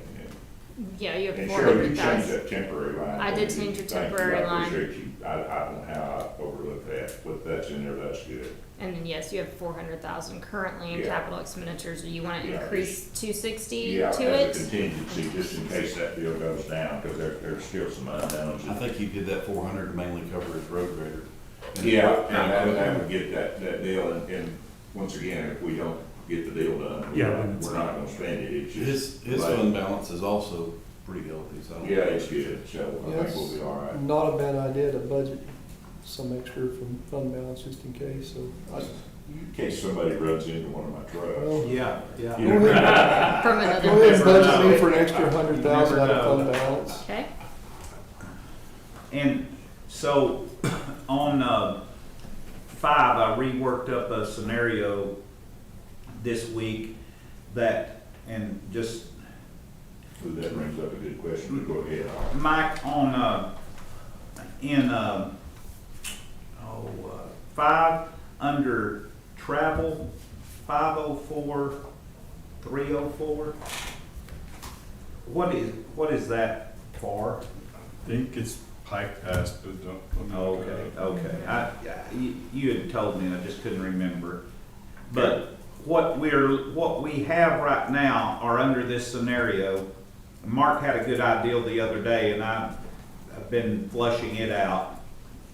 But I was telling the judge, the scenario I worked up was what it cost us to haul the rock per mile that we are hauling today, the chip that everybody needs. We had a nominal year, it didn't haul quite as much as we probably did the year before, but right now we're running about $3.65 a mile on rock hauling. And our bid price was from Catlin for $2.92. So then we dove into the rental truck business to see could we basically save money by selling our trucks, keeping our trailers, hauling them with rentals for a designated period of time and save money. So yes, it saved money. It basically got hauling down to about $1 a mile when we insert that into the equation. So what we were basically looking at and what I had in capital for Precinct 5 was one, to roll the 15-yard dump trucks over, to go ahead and get the 2 new replacements, turn in our 2 aging trucks and get 2 upgraded deals. And I had allotted $200,000 for that function. Now those 2 new trucks are about $400,000, but we'll get $200,000 for what we got. So I only budgeted $200,000 for that function. And then the tractor that we've got on order that won't come till January, it's a $225,000 function. The saw arm on the 6110 that it's on, the blades and the mower, all of that is a $225,000 capital expenditure. And then I set aside $10,000 in there for a trailer. We sold that trailer in a Purple Wave that was acquired to haul that skid steer around on, and I just set it in there. I don't know that would even happen, but it would buy an adequate trailer for that function if we decided to. But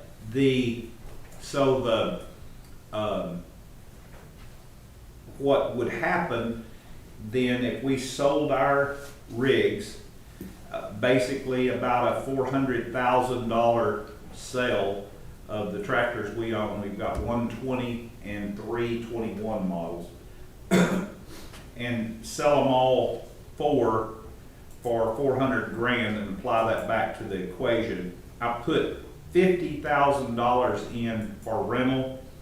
We are running right at the, give or take, the fuel, the tires on the Precinct 5 equipment, barring some unknown something, is costing us about $120,000 a year. So that's what just the upkeep of Precinct 5 equipment takes, adding in the $8,000, which was a cost I did not include in that is a function of chip hauling. So 365 that I'm telling you a mile did not include this $8,000 on the that function. But so it would basically pull us down to an allotment from each precinct of $53,000 under this scenario if we went to rent trucks, sold our assets for this year. For this 24 year, we would basically be out of pocket about $55,000 a piece instead of 110 or. And that's after taking the 400 input? Mm-hmm. You'd still be out 53,000? Yeah, each. We would have I'm not following. a net budget. I'm not following that. No, not either. We're gonna take $400,000 capital and Yeah. inject it back into the precinct. Yeah, you're also spending, $435,000 in capital asset purchases. Purchasing what? A tractor with an arm on it. Okay, so we're getting different from, I'm just keeping trucks to trucks. Yeah. You're mixing them all. I'm capital expenditures in this budget, a $225,000 John Deere tractor, Okay.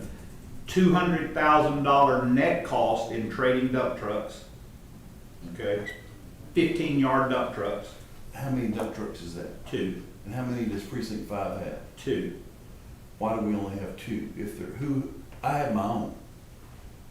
We have 2 15-yard dump trucks. Does everybody else have a 15-yard besides me? We have one. I don't have Well, we one. had Do you have one? I sold mine to Barry. Yeah. I do. So there's 3 that have them. Really, we should probably have 4 total. Should they all be in 5? Should they all run under 5 is what I'm getting at? Or should we all each own one? Everybody owns something different. I mean, Well, right now, Jeff don't have one, but we got 2 sitting in 5. That don't seem, I'm just thinking logic here. I mean, either they should, we already have 4 and 5, or we already all have it. And I think my question in this scenario, The one who doesn't. we rent our rock haul Some, trucks, to rent from. but we use those. Yeah. Are we gonna, we're not gonna own any tractors? We wouldn't, Barry, we wouldn't. What are we gonna do the rest of the year to haul equipment and tankers and that stuff? Well, I would still have a tractor, Okay. and the, Mickey got one? Mickey's got a tractor, Yeah. Mark's got a tractor. I don't have one other than no Geller. But I'm getting where I don't have anything to, I don't have nothing to pull anymore. You don't have. I still think. Well, see, I've got a tanker. I got rid of a low boy that's too long to pull anywhere. Yeah. The only thing that at some point in time, if we can find those surplus water tankers, we would all be smart to have at least one water tanker on each yard to support the fire And department. see, and I've got one that came surplus, and it really works pretty good, but I don't have a tractor to pull it with. So we've been pulling it with a precinct 5 tractor, so that's a consideration, is are you gonna have one available for the rest of the year, but you probably don't need 3. So, gosh, those numbers startle me that they're that far off.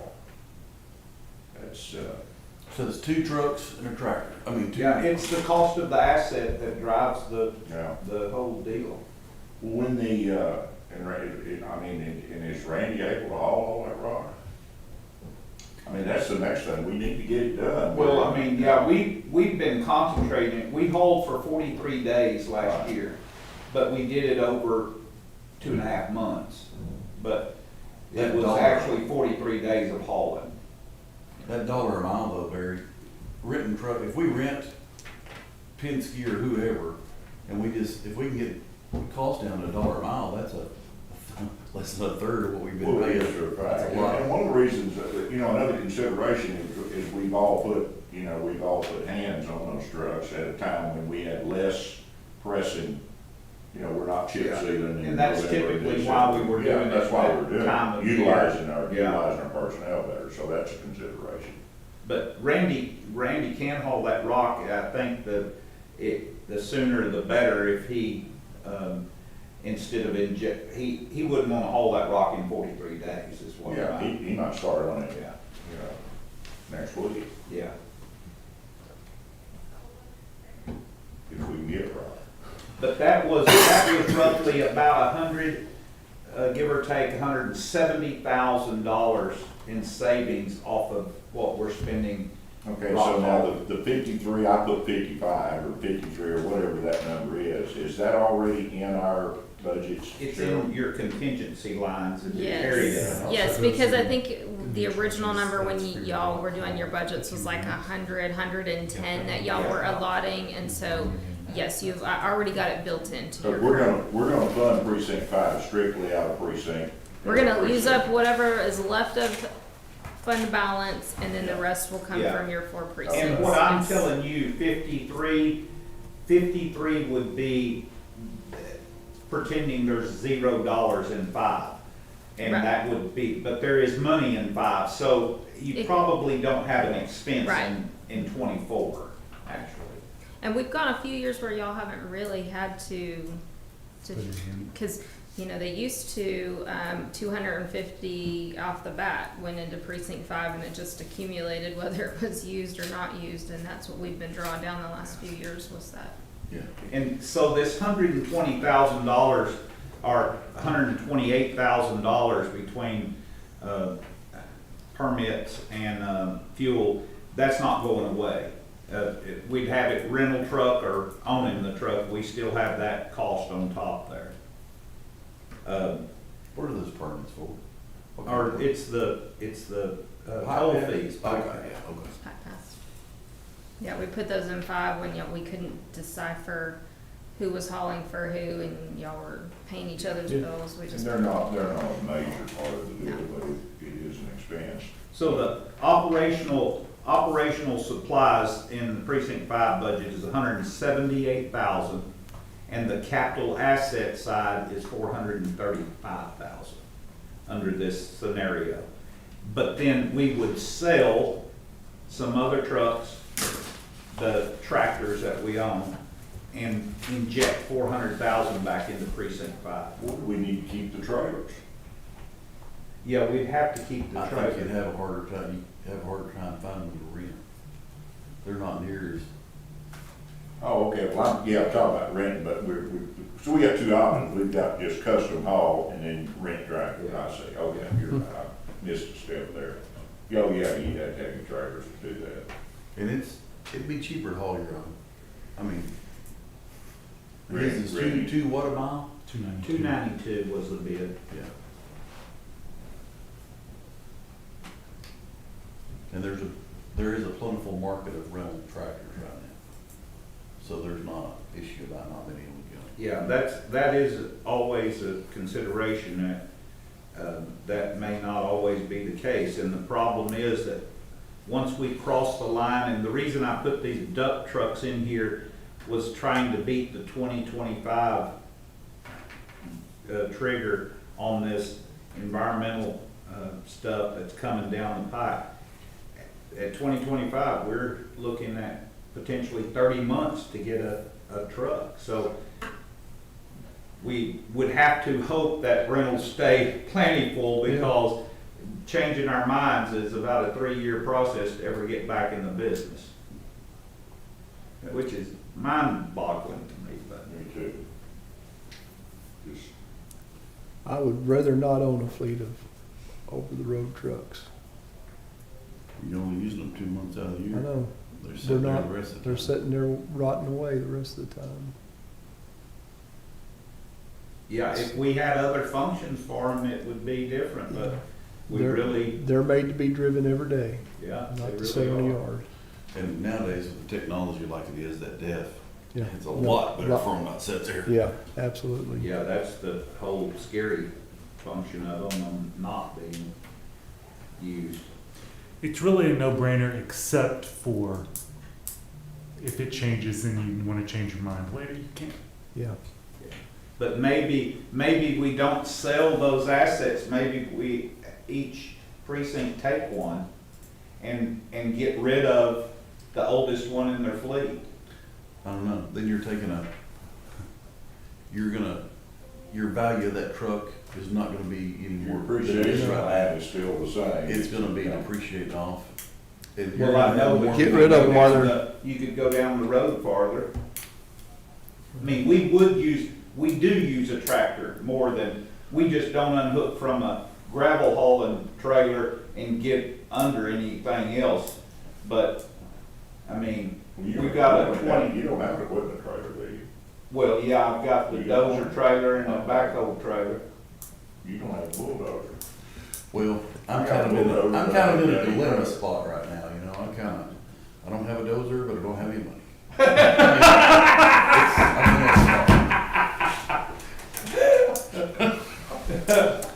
I've been in a similar spot. So, No money and no You can go to prospect. precinct 1, they've got a nice loan program. That Well, they need those trucks for patrol vehicles.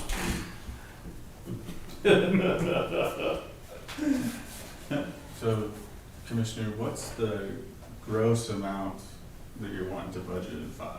Before transfers and trades and everything? yeah, the gross amount would be 613 grand, 613.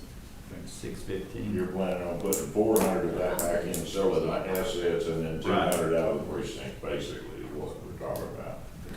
Cheryl, for the purposes of budgeting, do we budget for we think we're gonna get in revenue and sale? No. Okay. So the budget's No. gonna show the 613 Yes. number. Yes. Okay. And really, we're budgeting like 440, whatever, Yes. whatever to wipe out 5, and then the rest of it is budgeted in their perspective Okay.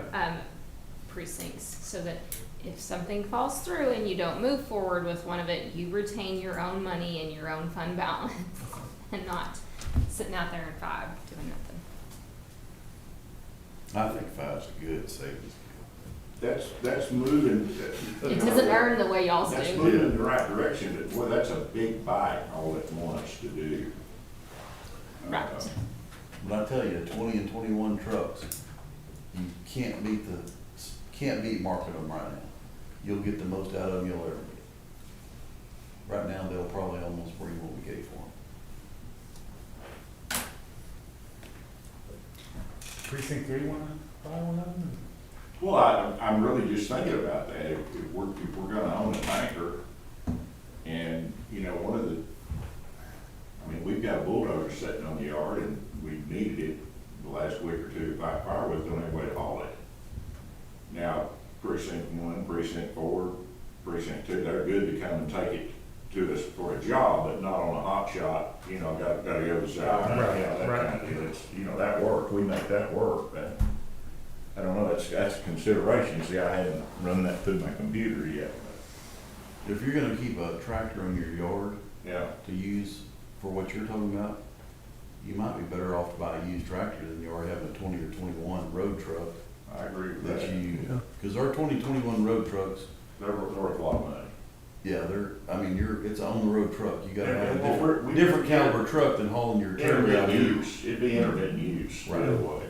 I mean, But I do think there's some merit in us looking at this water tanker program, I really do. I think that's something that could be, and I think they're available, right down there on that surplus yard too, as a matter of fact, which makes them pretty inexpensive. I don't remember what we gave for the one we bought, but it was like, I'm thinking $4,500 or something. but having each precinct with one, if we, you know, get a bargain on them Yeah, and have them sitting on the yard, I'm telling you, that's almost. And that invaluable. was, that's good. Have insurance. access to 4 tankers Yeah.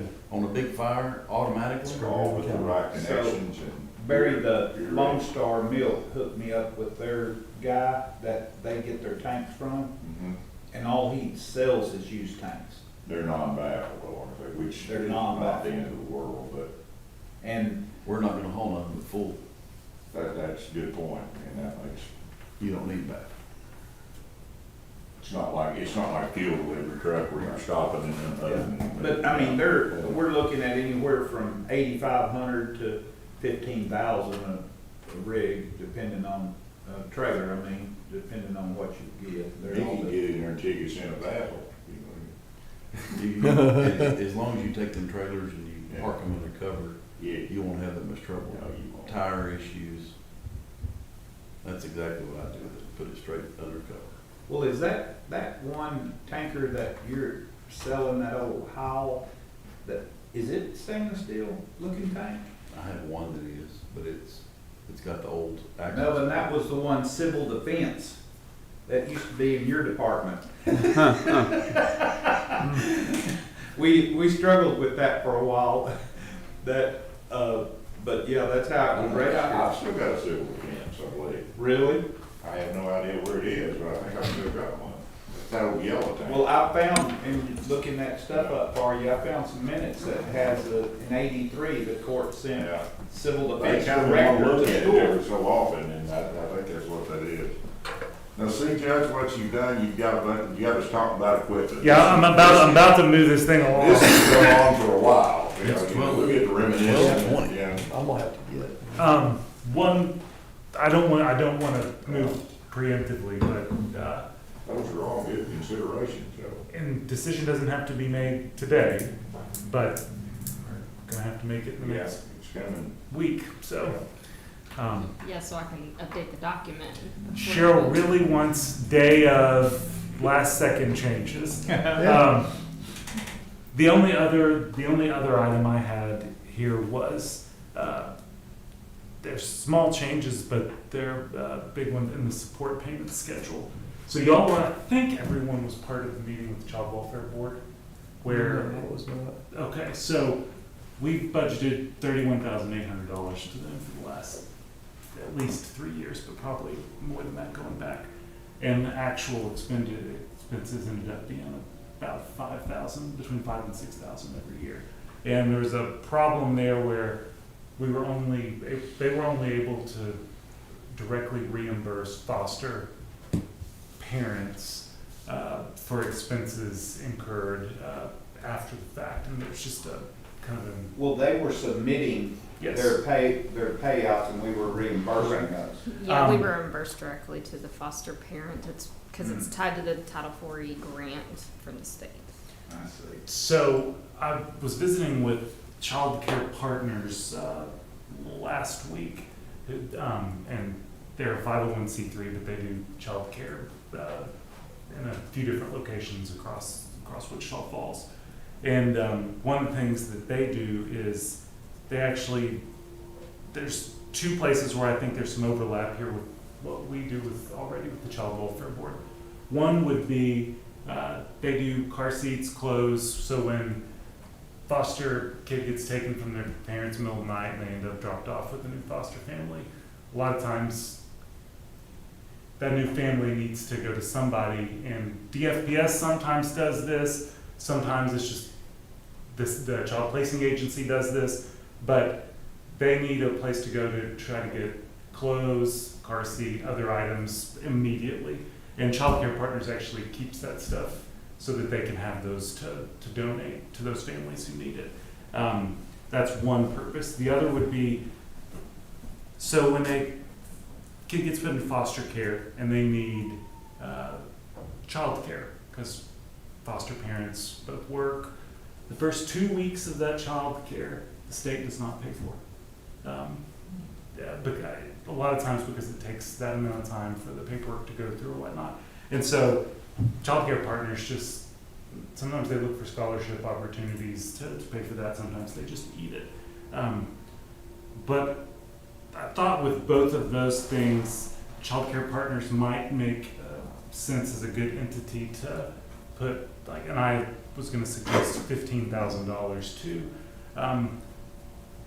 lower the Child Welfare Board one from 31.8 to 20,000, because they haven't been able to get even close to that number for the whole time. We can go back and look at the records, and then give some of that money to Child Care Partners, and then move a little less than 5,000 out of the 409 item that we have for emergency stuff. How is Partners funded, basically? I mean, So they partially it's donations, partially it's what they get from parents who pay for child care, and then they also, like a lot of other entities that work in that space, get some funds from the state. that's what, I mean, that was one of the, because they're obviously up and running. Yeah. And what was the Child Welfare Board's, what is their budget? $31,800. Oh, their total budget? Yeah. I don't have that in front of me, Jeff. I think it's 36.9. Well, what? 36.9, I think. That's their full budget? 6,000 total? Because they do a lot of fundraising. They run most of their organization off of the donations and the fundraising they do. The minimal amount that comes from us goes directly to foster parents. So they have not been capitalizing or using the money that we have been allotting to them. They've not either known to ask for it or whatever it was, so. Oh, I thought you meant what we budget. No. No, he's asking their total budget. Because she gave me a deal, let's see, her proposed, yeah, they proposed 34.9, but she gave me a financial statement, and they have fairly healthy financials, surprisingly enough. I remember that. She's the bookkeeper too, isn't she? Yeah, she Wasn't works it for wife? Mathis Weston Mhm. Funds. Yeah. Mhm. But I mean, the function of them not using the money though, Jim, is a function of them not asking for the reimbursement. Right. And I'm going to their next board meeting in September to figure out, is there a better way for us to do this so that y'all can use the money more quickly and better? But See, this is the first time I've heard Cheryl says that the grant, So the step to the foster parent is tied to the grant from the state. So they file for reimbursement from us and we pay the foster parents. 50% of what they turn into us is only eligible or deemed to be eligible by the state, but then they only give us 30%. So we're really only getting like $1,000 of the $5,000 that they spend. So it's not like we're getting tons back, but but they've never thought that they could turn in to get money towards their bike program or any of the other things that they do.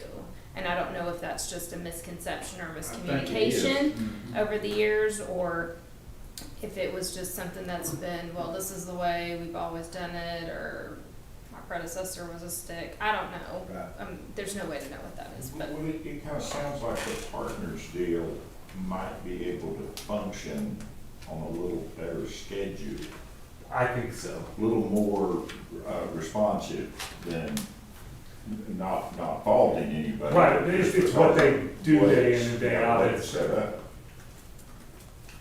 I think they just provide different functions. Yeah.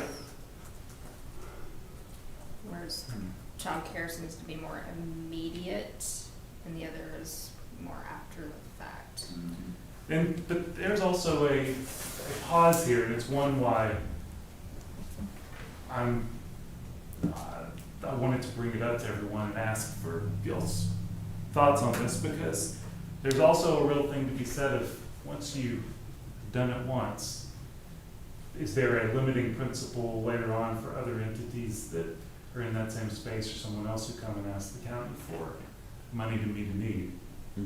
The need for childcare will be there, but for foster kids, and so there's a little bit of pause in me of then, okay, what's our limiting principle moving forward?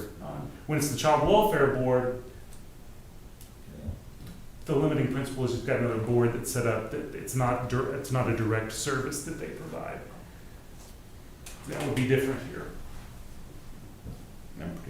I'm hesitant on that too, not because I don't Think of what they think do is it's a good good. deal. I think that there's a lot of agencies out there that what they do is a good deal, and are you gonna tell the other ones that come no? Right. Where are you gonna draw the line? I don't know. Well, so how do you describe so we've never funded the agency you're talking Correct. about? And what's the definition of the agency you're talking about? They're 501c3. And they just exist to do what? Provide childcare services to the underserved community in Wichita Falls. And do you mean that by outside foster care? So they also provide subsidized childcare for low-income families, for example. So you meet federal criteria on that. The federal government subsidizes them for the childcare that they provide to low-income families. Well, but the money that we would give them, they'd use for what? They would use for donations of material for foster kids, the car seats, the clothes thing, and then also that 2 weeks that foster kids don't get paid for by the state, these would essentially serve as a scholarship type function. To So our money's strictly a foster kid flow for them. Yeah. They can't use it for anything else. Is that? Well, I mean, we would, if as the support payment, giving it to them for that, we would stipulate that. And you're say then our total net increase only about $4 or $5 grand. $4,800. 4,800. Or no, 4,200. I'm sorry. I mean, we're essentially still doing the foster care. I mean, we've been taxing for the $31,000 we give to the welfare, and we're not been giving it to the welfare. We're still taxing for it. Yeah. So if we're going to do that, I mean, it needs to go to legitimate reasons if we're gonna tax Johnny the taxpayer. I agree.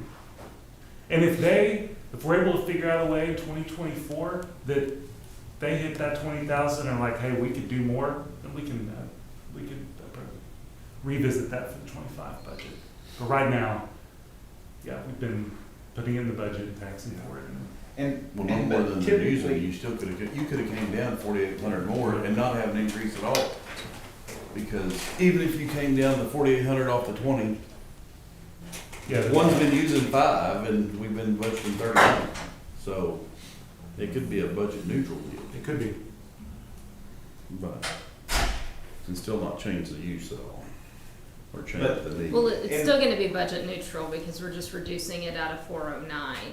Yeah. So we're, right, and Okay. I know it seems like we are taxing this for this in the way we are, but we are using so much out of reserves every year that we're probably not actually taxing for this money that's not being sent out to them.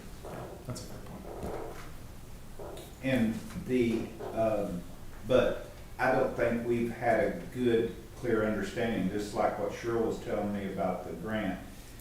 You have internal knowledge of the foster care program.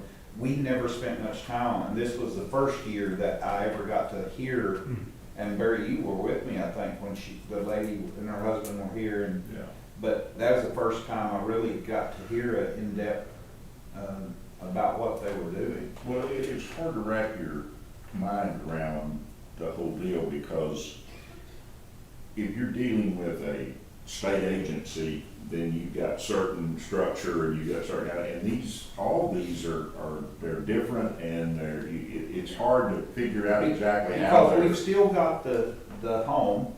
Right. And which is over on the county farm. right. But they are a tenant of ours. And then there's, is there not one? Yeah, there's another group. What is the other group outside the board, the home? The Foster Parents Society. Don't we give a little bit Yeah. to The them? Foster Parents Association, Yeah. yes. Okay.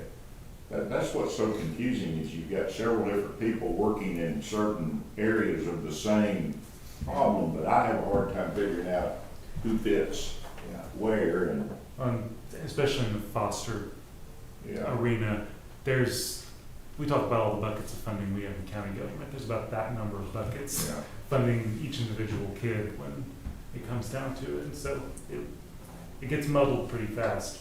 Ultimately, they're our kids who are in a really bad spot, and we need.